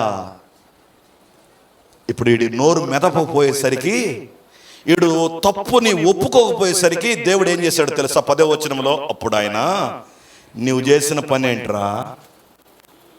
ఏమండి, దేవుడు ఊరుకున్నాడా? చెల్లి ఊరుకున్నాడా? తల్లి లేడు. ఈ ఇన్వాల్వ్ ఆయన మన సమస్యల్లో, మన ఇరుకుల్లో, మన ఇబ్బందుల్లో, మన కన్నీళ్లలో, మన మరణానికి గురైనప్పుడు కూడా ఎవడు పిటిషన్ పెట్టకుండా ఈ హిమ్సెల్ఫ్ ఇన్వాల్వ్డ్ ద ఇన్సిడెంట్. ఆయనే. ఇక్కడ ఏమైనా విజ్ఞాపనలు ఉన్నాయా? గొలుసు ప్రార్థనలు ఉన్నాయా? ఏమంటే ఉపవాస ప్రార్థనలు ఉన్నాయా? ఏమి లేవు. ఈ దేవుడు అన్యాయం ఎక్కడ జరిగితే అక్కడ జోక్యం చేసుకునేవాడు ఈ దేవుడు. ఎక్కడ అన్యాయం జరిగితే అక్కడ జోక్యం చేసుకునేవాడు ఈ దేవుడు. ఇప్పుడు అంటున్నాడు, రేయ్ నువ్వు చేసిన పని ఏంటి అన్నాడు. ఏమన్నాడు? ఇప్పుడు లైన్లోకి వస్తున్నాడు దేవుడు. ఏమంటున్నాడు తెలుసా? నీ తమ్ముని రక్తము నేల నుండి నాకు. సార్, ప్రవీణ్ పగడాల రక్తం దేవుడికి జవాబు చెప్పేసింది సార్. రక్తం వలకబోసిన స్థలము నుండి రక్తానికి ఏమొచ్చిందంట? మనిషికి స్వరం ఉంటుంది కానీ రక్తానికి స్వరం ఉంటుందా? ఉండదు. బైబిల్ చెబుతుంది ఉంటుందని నేను నమ్ముతా. బైబిల్ చెబుతుంది రక్తానికి స్వరం ఉంది. ఆ స్వరము కలిగిన ఆ సౌండ్ దేవుడికంట, అయ్యా నేనేం చేయకపోయినా మా అన్న నా మీద పడి అమాంతంగా చంపాడయ్యా అని దేవునికి మొరపెడుతుందంట. ఈ దేవుడు నీ మీద దాడి జరుగుతుంటే ఖాళీగా లేడు. నువ్వు నేనేమనుకుంటున్నావు? పట్టించుకోవట్లేదు అనుకుంటున్నావు. ఈ దేవుడు అదృశ్యమైన శక్తితో నీ నా మీద జరిగే ప్రతి అంగుళాన్ని ఆయన గమనించి హంతకులతో మాట్లాడి వాడి నోట్లో నుండి సత్యాన్ని రాబట్టడానికి ప్రయత్నం చేస్తున్నాడు. ఇంతకీ ఈ దేవుడు కయ్యంతో ఎందుకు మాట్లాడుతున్నట్టు? ఏమండోయ్, ఎందుకు? ఏమైనా ఒప్పుకుంటాడేమో, అయ్యా పొరపాటున వాడిని నేను లేపేశానయ్యా అని అంటాడేమోనంటే ఈడు మల్లబడుతున్నాడు దేవుడికి. దేవుడు మనుషుల్ని ఎందుకు అడుగుతాడంటే, అతిక్రమములు దాచిపెట్టువాడు, వాటిని ఒప్పుకొని విడిచిపెట్టువాడు, కనికరం చూపిద్దామని అనుకుంటున్నాడు. ఎవరి పట్ల? కయ్యోను పట్ల. వాడు దావక రావట్ల. ఇప్పుడు పాత నిబంధనలో మీరు బాగా వినండి. పాత నిబంధనలో 4వ అధ్యాయంలో 9వ వచనాన్ని బాగా చదవండి ఒకసారి. బాగా చదవాలా. నేను ప్రశ్న అడుగుతా మిమ్మల్ని, బాగా చదవాలా మీరు. మిమ్మల్ని నేను ప్రశ్న అడుగుతా. ఇప్పుడు అది చదివిన తర్వాత మీరు నాతో పాటు అపోస్తుల కార్యములు ఏమండి 22వ అధ్యాయంలోనికి రండి. అపోస్తుల కార్యములు 22వ అధ్యాయంలోనికి మీరు రావాలని నేను కోరుకుంటున్నా. 7వ వచనాన్ని చదవాలని మిమ్మల్ని నేను కోరుకుంటున్నా. అపోస్తుల కార్యములు 22:7 వచనాన్ని చదవమని నేను కోరుకుంటున్నా. ఏముంది అక్కడ? నేను నేల మీద పడి సౌలా సౌలా నీవెందుకు నన్ను హింసించుచున్నావని నాతో ఒక స్వరము పలుకుట. ఆదికాండము 4వ అధ్యాయము 9వ వచనంలో దేవుడు ఏమని అడిగాడు? అందుకే చదవమన్నా. ఏమడిగాడు దేవుడు? వేర్ ఈజ్ యువర్ బ్రదర్ అన్నాడు. కొత్త నిబంధన 22వ అధ్యాయము 7వ వచనంలో ఏమడుగుతున్నాడు? ఎవరో చెప్పారు వెనకాల నుండి, నన్నెందుకురా నువ్వు హింసిస్తున్నావు అంటున్నాడు దేవుడు. పౌలు యేసుని ఎప్పుడు హింసించాడు? ఎక్కడ హింసించాడు? వీళ్ళిద్దరూ ఎక్కడ కలుసుకుంటే హింస జరిగింది? వాళ్ళిద్దరూ కలవలేదు. యేసుని నమ్మిన వాడిని హింసిస్తున్న సౌలును చూసి దేవుడు అంటున్నాడు, నన్ను హింసిస్తున్నావు అన్నాడు. క్రొత్త నిబంధనలో అనగా క్రీస్తు రక్తము ద్వారా కడగబడిన బిడ్డల మీద దాడి జరిగితే దేవుడు దాన్ని ఎలా చూస్తున్నాడు? నా మీద. పాత నిబంధనలో కయ్యోను ఏబేలును చంపితే ఏమన్నాడు? నీ తమ్ముడు అన్నాడు. క్రొత్త నిబంధనలో దేవుడు తన సంఘముతో అనగా తన సంఘానికి ఎలాంటి ఆధిక్యత ఇస్తున్నాడు? నా, నీ, నా, నీ, నా. సహోదరులరా, యేసు రక్తము చేత కడగబడిన నీ మీద ఏ దాడి జరిగినా, ఏ అవమానం జరిగినా, ఏ హింస జరిగినా అది మొదట నీ ప్రభువు మీద జరిగింది, ఆ తర్వాత నీ మీద జరిగింది. నా దేవుడు సైలెంట్గా ఉన్నాడా? Who told you? నా దేవుడు జోక్యం చేసుకోవట్లేదా? బైబిల్ చెప్తుంది, నా మీద దాడి జరిగితే నేను ఎలా ఫీల్ అవుతానో, నా దేవుడు నా మీద దాడి జరిగితే తన మీద దాడి జరిగినట్లు ఆయన భావిస్తున్నాడు. ఎంత ప్రేమిస్తున్నాడండి మనల్ని! ఎంత ప్రేమిస్తున్నాడు ఈ ప్రభువారు! నాకంటే బలం కలిగిన వాడు నా మీద దాడి చేస్తుంటే, నాకంటే జ్ఞానం కలిగిన వాడు నన్ను ఎక్కిరిస్తుంటే, నాకంటే కులం కలిగిన వాడు నన్ను అవమానిస్తూ ఉంటే, నాకంటే పొలం కలిగిన వాడు నన్ను వెలివేస్తూ ఉంటే, నా దేవుడు ఏమంటున్నాడు తెలుసా? ఏయ్ రజనీకాంత్, దాడి నీ మీద కాదు జరిగింది, నా మీద. ఏ ప్రవీణ్ పగడాలా, నిన్ను కాదు నాయన హత్య చేసింది, నన్ను. ఇప్పుడు చెప్పండి, ఈ దేవుడు కాముగా ఉన్నాడా? లేడో. ఆయన అదృశ్యమైన శక్తి కలిగిన దేవుడు. నీ నా ఊహలకు అందకుండా మన వెనకాల ఆయన పని చేస్తూ ఉన్నాడు. What a God! ఇలాంటి దేవుడు లోకంలో ఎవరికైనా ఎక్కడైనా ఎప్పుడైనా ఇలా మాట్లాడినట్లు మనము కనుగొనగలమా? అది బైబిల్ దేవుడు మాత్రమే చేయగలడు. ఆ బైబిల్ దేవుడికి నువ్వు బిడ్డలవి. ఆ బిడ్డలమైన నిన్ను నన్ను దేవుడు ఏం చేయమంటున్నాడు? సత్క్రియలు చేయి, సత్క్రియలు చేయి, సత్క్రియలు చేయి. నువ్వు నేనేమంటావో తెలుసా? సార్ ఎక్కడ సార్, నేను ఒక్కడనే సస్తున్నాను, నేను ఒక్కడనే ఈ పనులు చేయలేక చచ్చిపోతున్నా, నా వల్ల కావట్లా, నా ఇంట్లో వాళ్ళు నన్ను ప్రోత్సహించట్లా, నా వీధిలో వాళ్ళు నన్ను ప్రోత్సహించట్లా, నా పాస్టర్ నన్ను ప్రోత్సహించట్లా, నా కులపోళ్ళు నన్ను ప్రోత్సహించట్లా, నేనెక్కడ చేయగలను స్వామి అని నువ్వంటే దేవుడు అంటున్నాడు, come on let us examine me. రండి, మిమ్మల్ని యేసు ప్రభు వారి జీవితంలో కూడా తీసుకెళ్తాను. అయ్యగారు పర్మిట్ ఇస్తే ఇది కాకుండా ఇంకోటి కూడా చెబుతా. మత్తయి సువార్త 10వ అధ్యాయము 16వ వచనం చూడండి. మత్తయి సువార్త 10వ అధ్యాయము 16వ వచనంలోనికి రండి. ప్రియులారా, వస్తున్నారా? మత్తయి సువార్త 10వ అధ్యాయము చదవండి అయ్యగారు. ఇదిగో తోడేళ్ల మధ్యకు నేను, అది యేసు ప్రభు వారు గొర్రెలమైన మనల్ని ఈ మధ్యకాలంలో ఒకడు మనల్ని గొర్రెలు గొర్రెలు గొర్రెలు అంటున్నాడు. అంటే అన్నాడు మంచిదే, మంచిదే. ఆయనకి ప్రభు నామంలో వందనాలు. ఆయన్ని ప్రభు దీవించునుగాక, ఆయనకి ఎక్కువ ఆయుష్ ఇచ్చునుగాక, ఆయనకి ఏ రోగం లేకుండా చేయునుగాక. ఎందుకు?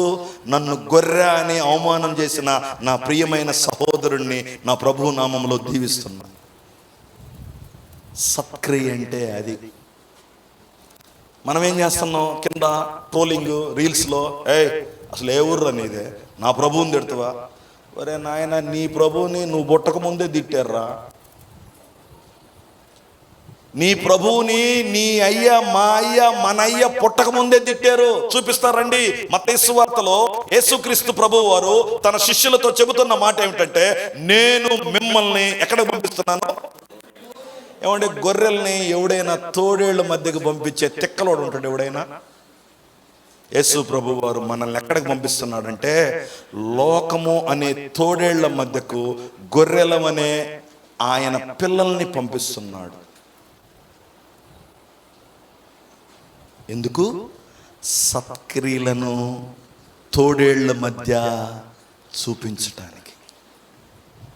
తోడేళ్ళకి కరుణ ఉండదు, కటాక్షం ఉండదు, ప్రేమ ఉండదు, దయ ఉండదు. వాటి మధ్యలో మనము గొర్రెవలే సాధువుగా జీవించాలనేది మన దేవుని యొక్క ఉద్దేశము. దేవుని ఉద్దేశం అది. యేసుక్రీస్తు ప్రభువు వారు అలా జీవించాడా? యోహాను సువార్త 8వ అధ్యాయము 59వ వచనం చూడండి. యోహాను సువార్త 8వ అధ్యాయము, వేగంగా తీయాల, 8వ అధ్యాయము 59వ వచనాన్ని గనక గమనిస్తే ఇలా రాయబడి ఉన్నది. ఆయన మీద రాళ్ళు ఎత్తిరి. ఎందుకు? యేసు ప్రభు వారి మీద రాళ్ళు రెవ్వటానికి ఎత్తారంట. అమ్మ నిద్రపోకండి ప్లీజ్, కొంచెం లాస్ట్ రోజు వాక్యం విందాం. యేసు ప్రభు వారు ఒక ప్రాంతంలోకి వచ్చినప్పుడు కొంతమంది రాళ్ళు తీసుకొని ఇసిరేయటానికి వచ్చారంట. అప్పుడు యేసు ప్రభు ఏం చేశాడు? యేసు నామములో నీ చేతిలో ఉన్న రాయి అది అట్టునే ఆగిపోనుగాక అని చెప్పాడా? లేకపోతే నీ చేతిలో ఉన్న రాయి పువ్వులు అవునుగాక అన్నాడా? ఏమన్నాడు యేసు ప్రభు? ఏమనలేదు. దాక్కొని పోయాడు, దాక్కొని పోయాడు. Friends, we need intellectual analyzement. దేవుని బిడ్డలమైన మనము, గొర్రెలమైన మనము తోడేళ్ల మధ్యలో ఉన్నప్పుడు మనకు తెలివితేటలు కూడా కావాలి. యేసు ప్రభు వారు ఆ మత్తయి సువార్త 10వ అధ్యాయం 16వ, మీరు తీయొద్దులండి, పాస్టర్ గారు ఒక్కరే తీస్తారు. ఏం చెప్పాడు తెలుసా? మిమ్మల్ని నేను తోడేళ్ల మధ్యకు పంపిస్తున్నాను, మీరు పాము వలే, పామురం వలే. మనం ఈ రెండు మర్చిపోయాం. ఉంటేనేమో పరిశుద్ధంగా ఉంటాం, లేకపోతేనేమో రెబల్గా ఉంటాం. మనంతా ఏదైనా హైపర్, ఏదైనా ఇటు కానీ అతివృష్టి అనావృష్టి. యేసుక్రీస్తు ప్రభు వారు గొర్రెలైన మనకి ఏం చెబుతున్నాడంటే, నేను మిమ్మల్ని తోడేళ్ల మధ్యలోకి పంపుతున్నాను, అయితే జాగ్రత్త, పాములాగా ఉండు, జాగ్రత్త, పావురంలాగా ఉండు. యేసు ప్రభు వారి మీద ఇప్పుడు రాళ్ళు పడబోతుంటే యేసు ప్రభు వారు పావులాగా నక్కి దాక్కొని వెళుతూ ఉన్నాడు. సత్క్రియలు కొన్నిసార్లు మనకు చెయ్యటం చేత కాకపోతే దాక్కోవాలి, మనం తప్పించుకోవాలి ఆ స్థలంలో నుండి. భయపడి కాదు, ప్రభు కొరకు. యేసుక్రీస్తు ప్రభు వారు అలా చేయగలిగాడు, అలా చేయగలిగాడు. ప్రియ దేవుని బిడ్డలారా, యేసుక్రీస్తు ప్రభు వారు నాకు నిజంగా ఆశ్చర్యం వేసింది. దాక్కోవాల్సిన అవసరం ఏముంది? యేసుక్రీస్తు ప్రభు వారు శక్తి కలిగిన వాడు. కుంటివాడికి కాళ్ళు ఇచ్చాడు, నోరు లేని వాడికి నోరు ఇచ్చారు, కళ్ళు లేని వాడికి కళ్ళు ఇచ్చాడు. ఎన్నెన్నో అద్భుతాలు చేసిన మహనీయుడు ఒకడు రాయి విసురుతుంటే దాక్కోవాల్సిన అవసరం ఏముంది? ఎలీషా అనే భక్తుడిని కొంతమంది పిల్లలు ఏమన్నారు? బోడివాడా అన్నాడు. వెంటనే అయ్యగారు ఏం చేశాడు? నేను బోడోడ్నా అన్నాడు. ఏం చేశారు సార్? ఎలుగుబంటి వచ్చేసి బ్రేక్ఫాస్ట్ చేసిపోయింది. కానీ యేసుక్రీస్తు ప్రభువారిని రాళ్ళు రివ్వి కొట్టబోతే యేసు ప్రభువారు ఏం చేశాడు? దాగి పారిపోయాడు. మనము సత్క్రియలు చేయటానికి పిలువబడ్డాం. కొన్నిసార్లు మనం తగ్గాల, కొన్నిసార్లు మనం ఒక అడుగు వెనక్కేయాలా, కొన్నిసార్లు మనము మనల్ని కనబడకుండా చేసుకోవాలా. మత్తయి సువార్త 26వ అధ్యాయము 63 నుండి 66 వచనాల వరకు చూస్తే, ప్రధాన యాజకుడు దగ్గర నిలబడి యేసుక్రీస్తు ప్రభువు వారిని నానా మాటలు అంటూ ఉంటే యేసుక్రీస్తు ప్రభువు వారు ఏం మాట్లాడాడో చూడండి. మత్తయి సువార్త 26వ అధ్యాయము 63 నుండి 66 వచనాల వరకు మనము చదివినట్లయితే, అందుకు ప్రధాన యాజకుడు ఆయన చూచి, నీవు దేవుని కుమారుడైన క్రీస్తువైతే ఆ మాట నాతో చెప్పమని జీవం కలిగిన దేవుని తోడని నీతో ఆనబెట్టుచున్న. అందుకు యేసు ఏమన్నాడు? పొదుపుగా మాట్లాడటం నేర్చుకోవాలా. యేసు ప్రభు ఏమన్నాడు? ప్రధాన యాజకుడు మాట్లాడుతూ ఉంటే లంబా ప్రసంగం చేయలా, ఉల్టా పల్టాగా మాట్లాడలా, చోటా మోటా మాటలు మాట్లాడలా. నువ్వు అన్నట్టేనయ్యా, ఎక్కడ తక్కువగా మాట్లాడాలో నేర్చుకోవాల. సత్క్రియలు దాక్కోవటం నేర్పిస్తుంది, తక్కువగా మాట్లాడటం నేర్పిస్తుంది. ప్రియ దేవుని బిడ్డలారా, మీరు ఆలోచన చేయండి.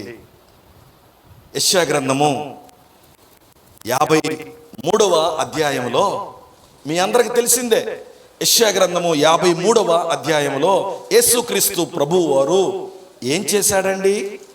53:7 అతడు దౌర్జన్యము నొందెను, బాధింపబడినను అతడు నోరు తెరవలేదు, వదకు తేబడగా గొర్రె పిల్లయు బొచ్చు కచ్చరించు అని ఎదుట గొర్రె పిల్లయు ఏముందంట? కొన్నిసార్లు మాట్లాడకుండా ఉండాలి, కొన్నిసార్లేమో కొద్దిగా మాట్లాడాలి, కొన్నిసార్లేమో అసలు మాట్లాడకూడదు, కొన్నిసార్లేమో దాక్కోవాలి. ప్రియ దేవుని బిడ్డలారా, యేసుక్రీస్తు ప్రభువు వారు మనకు నేర్పించినది, మనం యేసు ప్రభువు నేర్పించిన దాన్ని పక్కన పెట్టి మనమే కొత్త సిలబస్ తయారు చేసాం. ఈ సిలబస్ ఏందో తెలుసా? It is man made syllabus.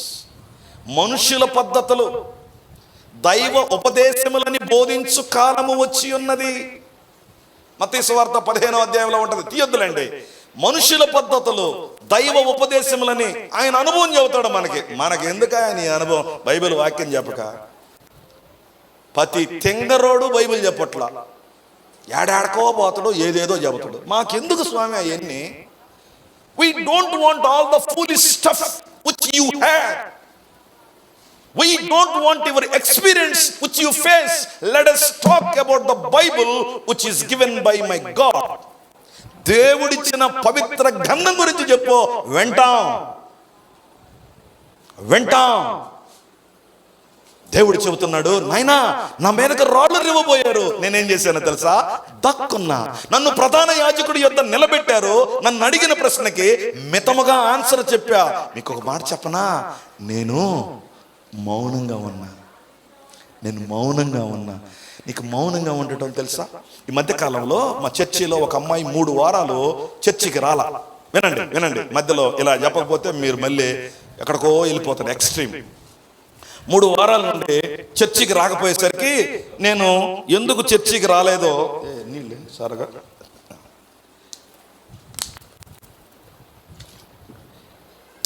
ఎందుకు చర్చి రాలేదో నేను వాళ్ళ ఆయన్ని అడిగా. వాళ్ళ ఆయన ఏం చేశాడు? ఒక సమాధానం చెప్పాడు. వాళ్ళ పిల్లలను అడిగా, వాళ్ళు ఏం చెప్పారు? ఇంకొక సమాధానం చెప్పారు. ఇప్పుడు అమ్మగారిని అడిగా, ఆవిడేం చెప్పింది? ఇంకొక సమాధానం చెప్పింది. చర్చికి ఎందుకు రాలేదంటే 3 వేరు సమాధానాలు చెప్పారు. నాకేం అర్థమైంది? నాకేదో అర్థమైంది. ఇప్పుడు అమ్మగారికి ఏమైందంటే చెయ్యి ఇరిగింది, పిండి కట్టేపించుకొని ఉంది. ఇంటికి పోయా, నేను సిలబస్ స్టార్ట్ చేయాలా? ఏమయ్యా ఎందుకు కొట్టావయ్యా అన్న. ఎవరిని? వాళ్ళ ఆయన్ని. మరి అన్నకు మొత్తం తెలిసిపోయినట్టుగా ఉంది అనుకొని ఇక స్టార్ట్ చేశాడు, ఎందుకు కొట్టాడు చెప్పాడు. కొన్నిసార్లు మాకు కూడా తెలియదు మేము ఎందుకు అడుగుతామో. అంటే 3 సమాధానాలు సరిగా లేవు కాబట్టి గ్యారెంటీగా ఇటు కొట్టి ఉంటాడని చెప్పి అనిపించి ఎందుకు కొట్టావు అన్న. ఎందుకు కొట్టానంటే పిల్లోడు సరిగా మాట వినట్లేదు అన్నయ్య, ఆడిని కొట్టబోయాను నేను, ఈవిడ అడ్డం వచ్చింది, నువ్వు పక్కనుండు, వాడికి కొంచెం భయం చెబుతాను, భక్తి లేదు, వీడి చర్చిలో కూడా మాట వినట్లేదని చెప్పి 4 దెబ్బలు అయిపోతే అడ్డం వచ్చి వాడి మీద దెబ్బ పడితే నా మీద పడాలి ముందంది. వద్దు పక్కకు దొరకమ్మా అని నేను అన్నాను. ఏం కొడతావా, ఏం కొడతావా, ఏం కొడతావా అంటుందంట. లేదు లేవే నువ్వు పక్కకు దొరికని వెనక్కి వస్తున్నాడంట. లేదు లేవే పక్కకు దొరికని వెనక్కి వస్తావంటే కొడతావా, దా కొట్టు చూడు దా అని వస్తుందంట. వాడు వెనక్కి పోయే గోడ తగిలింది, గోడ కాడ క్రికెట్ బ్యాట్ ఉంది, ఏ తొక్కడవగా ఒక్క దెబ్బకి ఎడమ చేతి చెయ్యి 2 ముక్కలైంది. కొంతమంది ఆడోళ్ళు ఎందుకు దండించుకుంటారంటే మొగుళ్ళను రెచ్చగొడతారు. యేసు ప్రభువు వలె నోరు మూసుకోవటం తెలియదు, యేసు ప్రభువు వలె మితంగా మాట్లాడటం తెలియదు, యేసు ప్రభువు వలె దాక్కోవటం తెలియదు. భక్తి మనకు తెలియట్లా, భక్తి మనం నేర్చుకోవట్లా. మనకు తెలిసిందల్లా ఒకే ఒక భక్తి, అదేంటంటే నీ అవసరం ఉంటే అన్నం తినకుండా యేసు ప్రభువు గారు అడిగి దాన్ని పొందుకోవటమే, ఇదే భక్తి. ఈ దిక్కుమాలిన ఆంధ్ర తెలంగాణ రాష్ట్రంలో ఈ భక్తిని నేర్పించారు. అది కాదు భక్తి. దేవా నీ కోసం నేను ఏం చేయాలా, ఎలా బతకాలా, ఎలా జీవించాలా, నీ కోసం నేను ఏం చేస్తే నీకు సంతోషం అని అడిగే క్రైస్తవుల కోసం దేవుడు వెతుకుతున్నాడు. కానీ దేవుణ్ణి అడుక్కునే క్రైస్తవులు కనపడుతున్నారు అందరూ. నాకేం చేస్తావు, నా పిల్లోడికి ఏం చేస్తావు, నా మనవడికి ఏం చేస్తావు, నేను బండి కొంటానా, నేను కారు కొంటానా, నేను ఇల్లు కొంటానా, నేను ఫ్లాట్ కొంటానా, నీ బొంద కొంటావు, అన్ని ఇచ్చాగా ఇంకా ఏం అడుగుతున్నావు అని ప్రభు అంటే, ఇంకా కావాలి ప్రభువా, ఒరే ఇన్ని సంవత్సరాల నుండి ఇన్ని చేస్తేనే నీకు, నా కోసం ఎప్పుడు రా నువ్వు సత్క్రియలు చేసేది, నా కోసం ఎప్పుడు రా నువ్వు బ్రతికేది, నా కోసం ఎప్పుడు రా నువ్వు జీవించేదని ప్రభు అంటాడు. యాకోబు తన 2 భార్యలతో అంటాడు, అమ్మాయి ఇప్పటిదాకా మీ అయ్యకి సాకిరి చేశా, ఎప్పుడు అమ్మాయి నా పిల్లలకి నాకు నేను సంపాదించుకునేది అని అంటాడు యాకోబు. గుర్తుందా ఆ మాట? ఎప్పుడైనా విన్నారా? వినుంటారులేండి, మీ పాస్టర్ గారు చక్కగా వాక్యం చెప్పుంటాడు. ఎప్పుడు మనం మన ప్రభువుకు పనిచేసేది 60 ఏళ్ళు, 50 ఏళ్ళు, 40 ఏళ్ళు, 30 ఏళ్ళు, జీవితం తరిగిపోతుంది, సావుకు దగ్గర అవుతున్నాం, సత్క్రియలు చేయట్లేదు, అన్ని దేవుడి దగ్గర నుండి తెచ్చుకుంటున్నాం కానీ ఒక్కటి కూడా దేవుడికి ఇవ్వట్లేదు. మీరు అంటారు మేము ఇవ్వట్లేదా, ఇవ్వకపోతే ఈ మీటింగ్లు అని తేరగ జరుగుతున్నాయి అంటారా? నీ డబ్బెవడికి కావాలండి? దేవుడు అడుగుతుంది నీ డబ్బును కాదు, దేవుడు అడుగుతుంది సత్క్రియను. ఈ లోకం పంచలేని క్రియను. మీరు ఈగపోతే అప్పు చేసి మీటింగులు పెట్టి నిదానంగా సంవత్సరాన్ని తీర్చుకుంటాడు పాస్టర్, కానీ సత్క్రియలు అప్పు చేస్తే వస్తాయా? నీవు చేయవలసిన సత్క్రియలు ఆయన చేస్తాడా? అందుకేనా యేసుక్రీస్తు ప్రభువు వారు నిన్ను నన్ను రక్షించింది. సత్క్రియలు సత్క్రియలు సత్క్రియలు సత్క్రియలు. దేవుని గుండె అడుక్కుంటుంది క్రైస్తవులు. అయ్యా నా కోసం బ్రతుకుతావా తమ్ముడు, ఓ యవనస్తుడా నా కోసం జీవిస్తావా, ఓ అక్క నా కోసం జీవిస్తావా? నువ్వు అంటావు నాకేం ప్రసంగం వచ్చా, పాటలు వచ్చా, నాకేం ఆరాధన వచ్చా, ఏమి రాబనిలా. మీ అత్తకాడ మర్యాదగా ఉంటే అదే పెద్ద ప్రసంగం. ఏమి రాబనిలా, నీ కోర్సులో నువ్వు చక్కగా చదివితే అదే పెద్ద ప్రసంగం. క్రైస్తవులకు ఎందుకు మంచి మార్కులు రావు? ఎందుకు రావండి? మనం ఎందుకు ఫస్ట్ క్లాస్లో పాస్ కాము? మనం ఎందుకు స్కూల్లో ఫస్ట్ స్టాండర్డ్లో ఉన్నాము? ఎందుకంటే మనకిచ్చిన పని కాకుండా మనకి ఎక్స్ట్రా పని మీద ఎక్కువ ఇంట్రెస్ట్. సత్క్రియలు సత్క్రియలు సత్క్రియలు సత్క్రియలు. రండి మిమ్మల్ని దానియేలు గ్రంథంలోనికి తీసుకెళ్తాను. దానియేలు గ్రంథంలో దానియేలు ఒక అద్భుతమైన సత్క్రియ చేశాడు. దానియేలు గ్రంథము 4వ అధ్యాయము. అయ్యా ఇంకెంత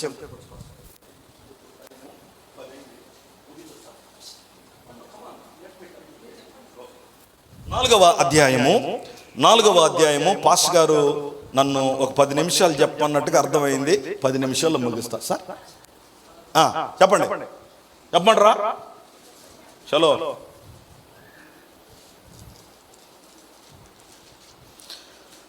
దానియేలు గ్రంథము 4వ అధ్యాయము 18, 19 వచనాలు మనం అందరం కలిసి చదువుదాం. దానియేలు గ్రంథము 4వ అధ్యాయము 18, 19 వచనాలు. బెల్షస్సరు, నెబుకద్నెజరు నాకు కలిగిన దర్శనము ఇదే, నీవు తప్ప నా రాజ్యములో మరి ఏ జ్ఞానియు దాని భావము నాకు చెప్పనేరడు. నీ యందు పరిశుద్ధ దేవతల ఆత్మ ఉన్నది గనుక నీవే దానిని చెప్ప సమర్థుడువని అంటిని.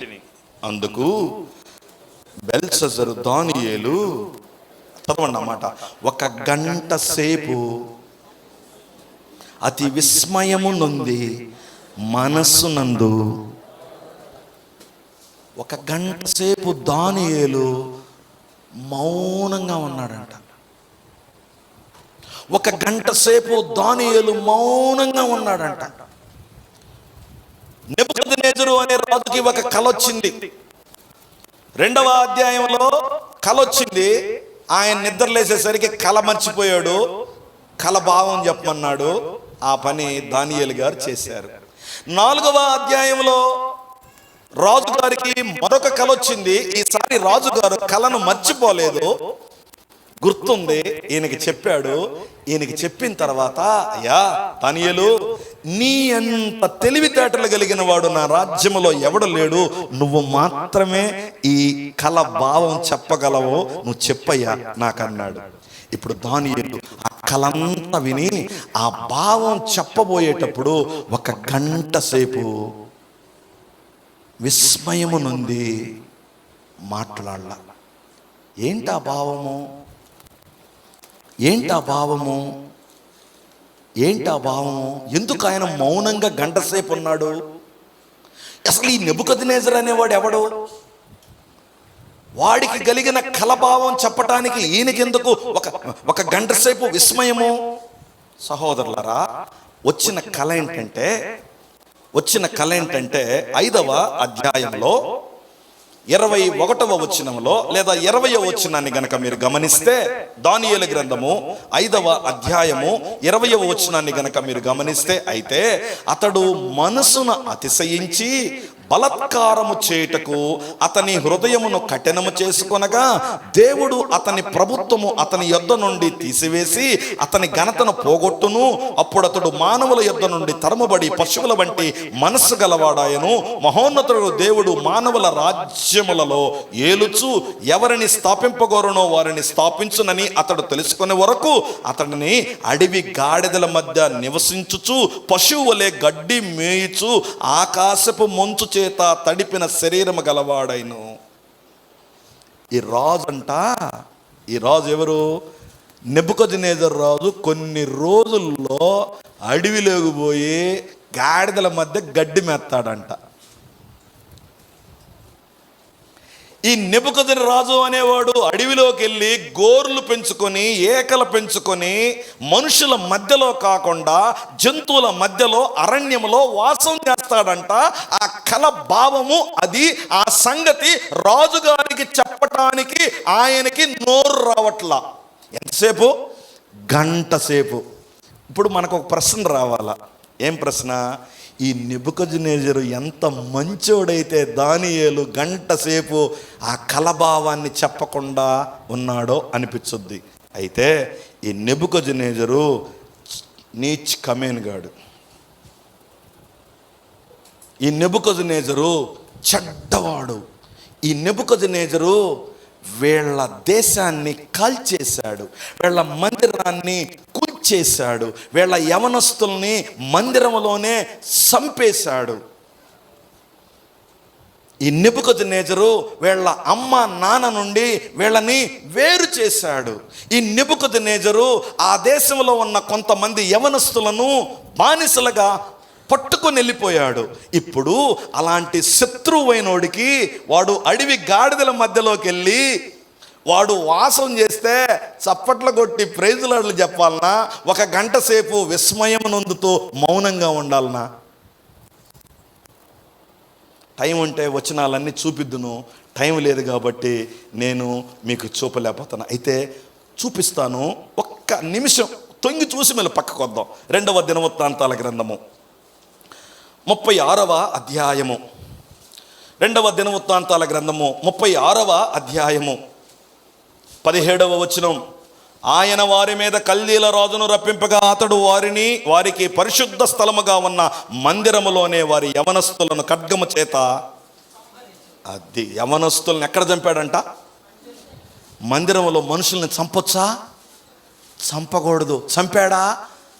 చంపాడు. మిగతా వాళ్ళని ఏం చేశాడు చూడండి. నెరసిన. చదువు పాస్ గారు.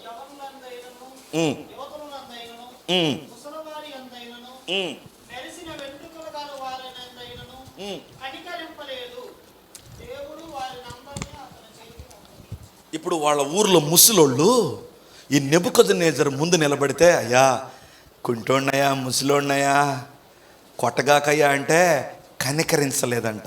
యవనస్తుల్ని మందిరంలో చంపాడు.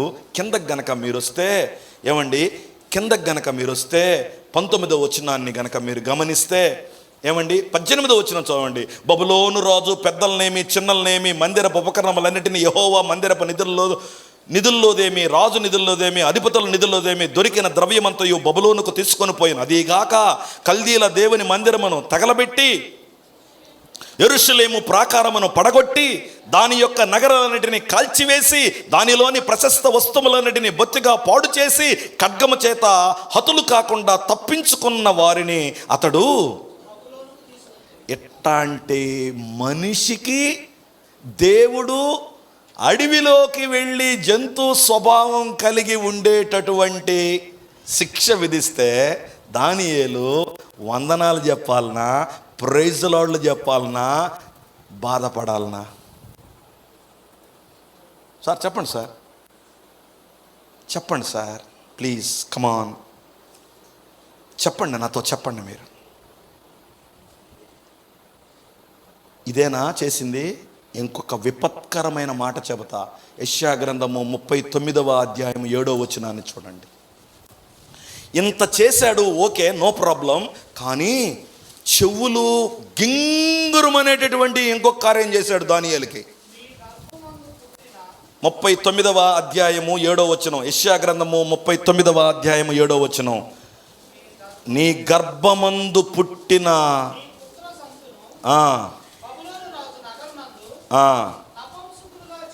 అబ్బా, ఈ దానియేలుని ఈ రాజు పెళ్ళి కాకుండా ఉండటానికి ఏమి చెయ్యాలో అది చేశాడు. ఈ బబులోను రాజు దానియేలుని, తప్పించుకున్న వారిని, చెరపట్టబడిన వారిని ఏం చేశాడంటే నపుంసకులుగా చేశాడు. ఎలా చెప్పగలరు? ఎక్కడ? ఏ వచనం? బైబిల్ పండితులు కామెంటేటర్స్లో చెబుతారు, ఇతనితో ఉన్న మిత్రులు అనేక మందిని రాజుగారు తన రాజనగరిలో వినియోగించుకోవటానికి, వీరిని వివాహానికి దూరంగా పెట్టడానికి, వీళ్ళ మనసు రాజ్యం మీదే ఉంచటానికి, వీళ్ళు రాజ్యములో ఉన్న రాణుల జోలికి వెళ్లకుండా ఉండటానికి వీళ్ళ మీద నపుంసకుల అధిపతిని పెట్టి వీరిని నపుంసకులుగా చేశాడు. ఇప్పుడు ఇలాంటోడు దేవుని చేతిలో చిక్కాడు. దేవుని చేతిలో చెక్కిన ఇలాంటోడు గాడిద దగ్గరికి వెళ్ళి గడ్డి మేస్తున్నాడు, మంచుకు తడుస్తున్నాడు. ఆ సంగతి చెప్పటానికి దానియేలుకి ఏం బాధ, ఏం బాధ? అయితే దానియేలు ఏం చేశాడు తెలుసా? మనమైతే ఏం చేస్తాం? పిగిలిలేస్తాం, పైకి ఏంటి క్రాకర్స్ కాలుస్తాం, అర్జెంటుగా పాస్టర్ గారికి చెప్పి కృతజ్ఞత కూడికి పెట్టిస్తాం, ఇరుగు పొరుగు వారికి స్వీట్లు పంచుతాం. కానీ దానియేలు 1 గంట సేపు చూడండి. దానియేలు గ్రంథంలోనికి రండి.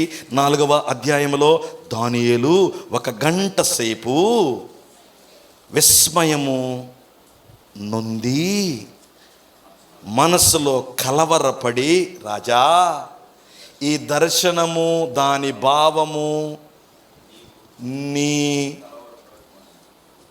నీ శత్రువులకి కలుగునగాక, నీ విరోధులకు కలుగునగాక అని చెప్పాడు. టైం లేదు, నేను చాలా వివరించాలి. రాజు అన్నాడు, ఎందుకయ్యా బాధపడతానో చెప్పు అన్నాడు. కలవరపడకు దానియేలు, కమాన్ టెల్ మీ అంటే, సార్ చెబితే ఎట్టుంటుందంటే అని అనకుండా, సార్ ఈ దర్శన ఫలము తమరిని ద్వేషించు వారికి కలుగునుగాక, దాని భావము తమరి శత్రువులకు చెందునుగాక. దానియేలు నెబుకద్నెజర్ని ఎంత ప్రేమిస్తున్నాడో చూడండి. సార్, మీరు అడవిలోకి వెళ్ళాలా, గడ్డి మెయ్యాలా, మీకు కొంచెం గర్వం బట్టి ఉంది, అందుకని దేవుడు మిమ్మల్ని తోలేస్తున్నాడు, ఇది పనిష్మెంటు అని చెప్పటానికి ఆయన ఎంతో బలాన్ని కూడగట్టుకొని రాజుగారితో అంటున్నాడు, రాజా, ఇది తమరి శత్రువులకి, తమరిని ద్వేషించిన వారికి, సార్ ఇదండి క్రైస్తవ ప్రేమ. యోసేపు తన అన్నదమ్ములను ప్రేమించాడు. యేసు ఈ లోకంలో ఎలా జీవించాలో నేర్పించాడు. దానియేలు ఈ దానియేలు ఏం చేశాడో తెలుసా? రాజుని ప్రేమిస్తున్నాడు. ఈ రాజు మంచోడా? మంచోడు కాదు, క్రూరుడు, crooked fellow, cunning fellow, cruel fellow. అయితే ఎలా ప్రేమిస్తున్నాడు దానియేలు? ఎందుకు ప్రేమిస్తున్నాడంటే దానియేలు దేవునికి బహుప్రియుడు. దేవుణ్ణి ప్రేమించేవాళ్ళు. దానియేలు రోజుకి ఎన్నిసార్లు ప్రార్థన చేస్తాడు? ముమ్మారు ప్రార్థించేవాడు.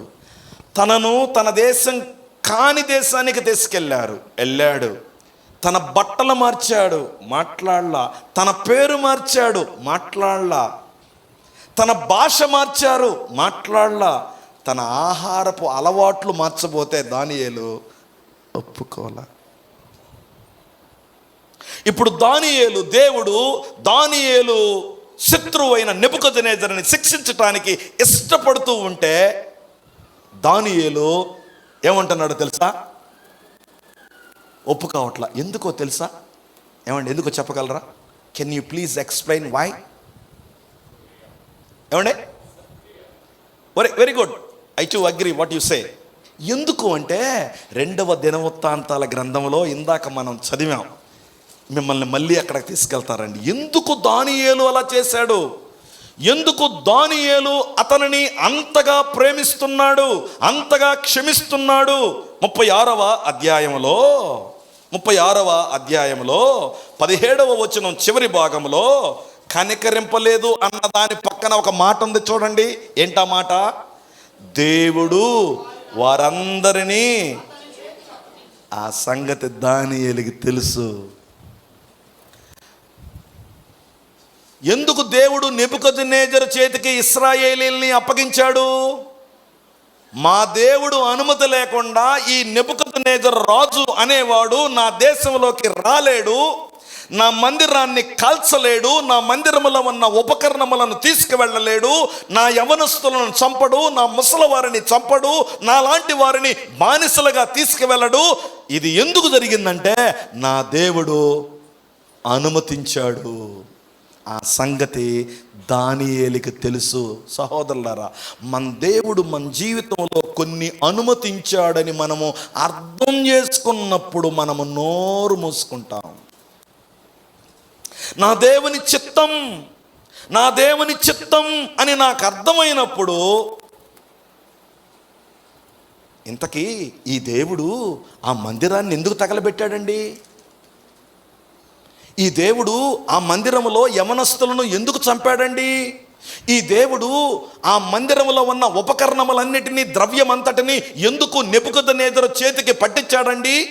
ఎందుకంటే ఈ ఒక్క మాట చెప్పి ముగిస్తాను. ఎందుకంటే 2వ దినవృత్తాంతాల గ్రంథము 36వ అధ్యాయము 15వ వచనాన్ని గనక మీరు గమనిస్తే, వారి పితరుల దేవుడైన యెహోవా తన జనుల యందును తన నివాస స్థలమందును కటాక్షము గలవాడై వారి యొద్దకు తన దూతల ద్వారా వర్తమానము పంపాడా? పంపుచూ వచ్చెను అనేది ఏ sentence? Present perfect continuous tense. దేవుడు వాళ్ళ దగ్గరకు సేవకుల్ని పంపిస్తా ఉన్నాడంట. అయితే వీళ్ళు ఏం చేస్తున్నారు? 16వ వచనం, సేవకులు ఎట్టెళ్తున్నారు? పెందల కడనే లేచి ఎవరి దగ్గరికి? ఇశ్రాయేలీల ప్రజల దగ్గరికి. ఎప్పుడు? సేవకుడు సూర్యుడు ఉదయించక ముందే పెందల కడనే లేచి వారి యొద్దకు వెళ్ళి వాక్యం చెబుతుంటే ఈ ఇశ్రాయేలీల ప్రజలు ఏం చేశారు? వారు సేవకులను ఎగతాళి చేయుచు ఆయన వాక్యమును తృణీకరించుచు ఆయన ప్రవక్తలను హింసించుచు రాగా నివారింప శక్యము కాకుండా యెహోవాకి కోపము వచ్చిందే. Friends, second angle, the anger of God. దేవుడు కొన్నిసార్లు మనలను శత్రువుల చేతికి ఎందుకు అప్పగిస్తాడో చెబుతాను, జాగ్రత్తగా వినండి. మీ దగ్గరకు ఏదో ఊరు నుండి వచ్చిన సేవకుడు, ఎక్కడి నుండి వచ్చిన సేవకురాలు ఏకువనే లేచి మీకు సేవ చేస్తుంటే మీరు ఎగతాళి చేసినా, హింసించినా, ఇంకేదైనా చేసినా దేవుడు చూస్తూ ఊరుకుండడు.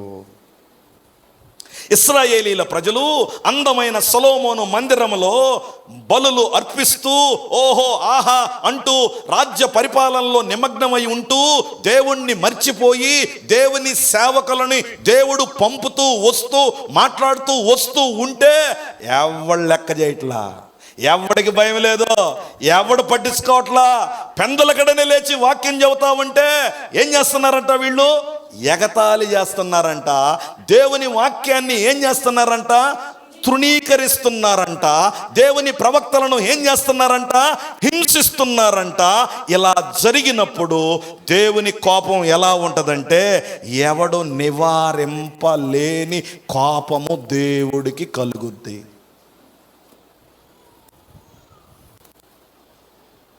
దేవుడికి కోపం వస్తే ఎలా ఉంటుందో, దేవుడికి వచ్చిన కోపాన్ని ఎవడు ఆపకపోతే ఆ కోపం ఎలా ఉంటుందో ఇలా ఉంటుంది. ఇలా ఉంటుంది. ప్రియ తమ్ముడు, చెల్లి, అక్క, అన్న, ఎన్నో సంవత్సరాల నుండి ఇక్కడ సేవ జరుగుతుంది, నువ్వు లోబడట్లా. ఎన్నో ఏళ్ల నుండి ఇక్కడ దేవుని సేవకుడు నీకు పెందల కడనే తన వర్తమానాన్ని తీసుకొస్తున్నాడు. ఆయన వాక్యం నీ దగ్గరకు వస్తుంది. ఏం చేస్తున్నారు మనుషులు? ఎగతాళి చేస్తూ, దేవుని వాక్యాన్ని తృణీకరిస్తూ, ప్రవక్తలను హింసిస్తూ. దేవుడు ఏం చేస్తాడు? మా కన్నే, మా నాయనే, ఎంత మంచి పని చేసేవే అంటాడా?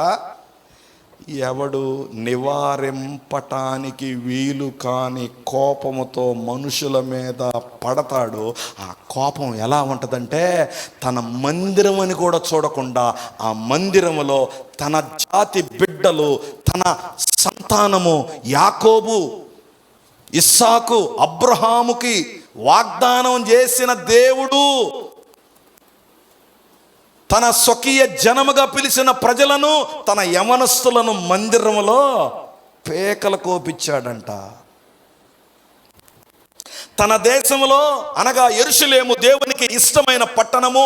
ఆ పట్టణములో ముసలి ముతకి ఆడ మగ తేడా లేకుండా అందరినీ లేపేశాడంట.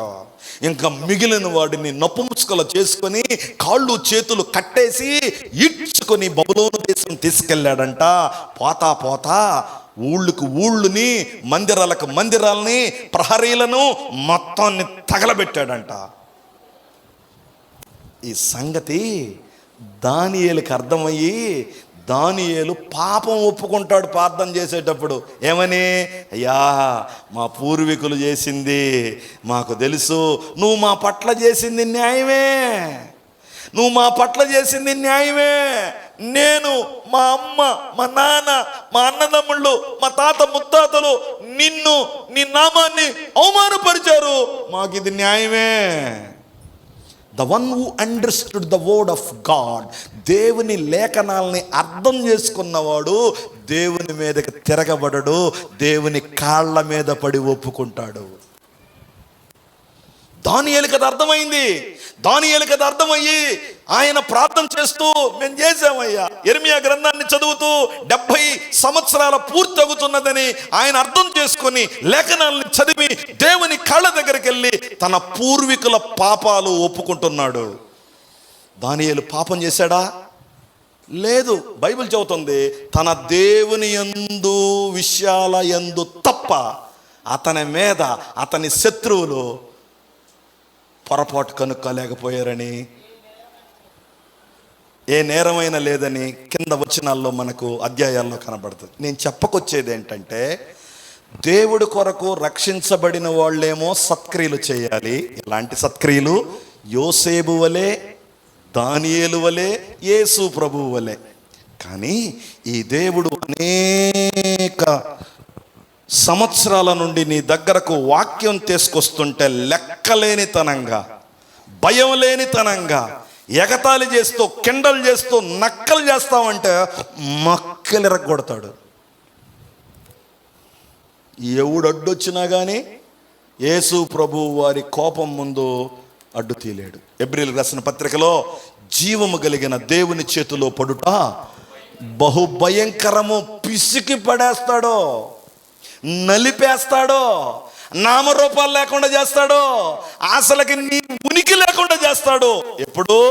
నిన్ను పెందల కడనే నీ దగ్గరకు వచ్చి వాక్యం చెప్పించాడు, నిన్ను బతిమలాడాడు, నీ దగ్గరకు ఎన్నోసార్లు తన ప్రేమను ప్రకటన చేశాడు. నువ్వెన్లా ఆ రోజు యెరూషలేము మందిరములో ఉన్న ఉపకరణములను దోచుకున్నాడు. మరి ఈరోజు నీ దగ్గర ఏముంటే దోచుకుంటాడో నాకు తెలియదు. కళ్ళు మూసుకున్నా, బైబిళ్ళు పక్కన పెడదాం. చివరి రోజు మీ పెన్నులకి క్యాపులు పెడతారా పెట్టరా నాకు అనవసరం, పక్కన పెట్టండి. ఎవరు లేవద్దు, ఇది ఇంటర్వెల్ కాదు. ఓ యవనస్తుడా, ఓ అక్క, ఓ అన్న, ఓ తమ్ముడు, ఓ చెల్లి, నువ్వు ఈ వాక్యం విన్నావు. దేవుడు నిన్ను రక్షించుకున్నది సత్క్రియలు చేయటానికి. ఎలాంటి సత్క్రియలు? యోసేపు తన అన్నలను ప్రేమించినట్లు ప్రేమించటానికి, దానియేలు తన క్రూరమైన రాజును ప్రేమించినట్లు యేసుక్రీస్తు ప్రభువు వారు తనను తాను తగ్గించుకుంటూ సత్క్రియలు చేయటానికి ఈ లోకంలో మనకు మాదిరి ఉంచిపోయాడు. యేసుని ఆల్రెడీ నమ్మి సత్క్రియలు చేయకుండా దేవుణ్ణి దినదినము చంపుతూ, దినదినము ఏడ్పిస్తూ, దినదినము ఈ దేవునికి ఎదురు తిరుగుతున్న ఆయన బిడ్డలతో ఆయన మాట్లాడాడు. అది మొదటి సందేశము. రెండవ సందేశం ఏంటో తెలుసా? ఎన్నో ఏళ్ల నుండి దేవుని వాక్యముని దగ్గరకు వస్తూ ఉంటే వాక్యాన్ని తృణీకరిస్తున్నావు, సేవకులను అవమానకరంగా మాట్లాడుతూ ఉన్నావు, గేలి చేస్తున్నావు, హింసిస్తున్నావు. నీకు ఒక మాట చెప్పనా? దేవుని కోపమునికి ఎవడు నివారణ చేయలేడు. ఓ యవనస్తుడా, ఓ అక్క, ఓ చెల్లి, ఓ తమ్ముడా, ఈ రాత్రి ఈ జీవము కలిగిన దేవుని దగ్గరకు నువ్వు వచ్చి ఆయన ఇచ్చే జీవాన్ని నువ్వు పొందుకుని పాప క్షమాపణ పొందుకోవటం ఒక లెక్క. రెండవ లెక్క ఏంటో తెలుసా? Do you know what is the second method? Already Yesu ప్రభు నమ్ముంటే, ఆల్రెడీ ఆయన్ని ఎరిగి ఉంటే, ఇన్ని సంవత్సరాల నుండి మనుషుల్ని ప్రేమించట్లేదు, క్షమించట్లేదు, ఇన్ని సంవత్సరాల నుండి ఆయన ప్రేమను ఇంట్లో, వీధిలో, సమాజంలో, ఉద్యోగ స్థలాల్లో, వ్యాపార స్థలాల్లో, కూలి ప్రదేశాల్లో నువ్వు పంచట్లేదు. నీ అత్తకి, నీ మామకి, నీ మరిదికి, నీ బిడ్డలకి, నీ భర్తకి, నీ భార్యకి సత్క్రియల గురించిన ఊసే లేదు నీ ఇంట్లో. ఈ రాత్రి నువ్వు చేయాల్సిన పని ఏంటో తెలుసా? దేవా, సత్క్రియలు చేస్తానయ్యా. ఎప్పుడో యాక్సిడెంట్లో చచ్చిపోవలసిన నన్ను ఇంకా బ్రతికించావు. హాస్పిటల్కి వెళ్ళిన నేను తిరిగి రాననుకున్నాను, నేను బతకననుకున్నా, నన్ను బతికించాను. నేను మళ్ళీ తిరిగి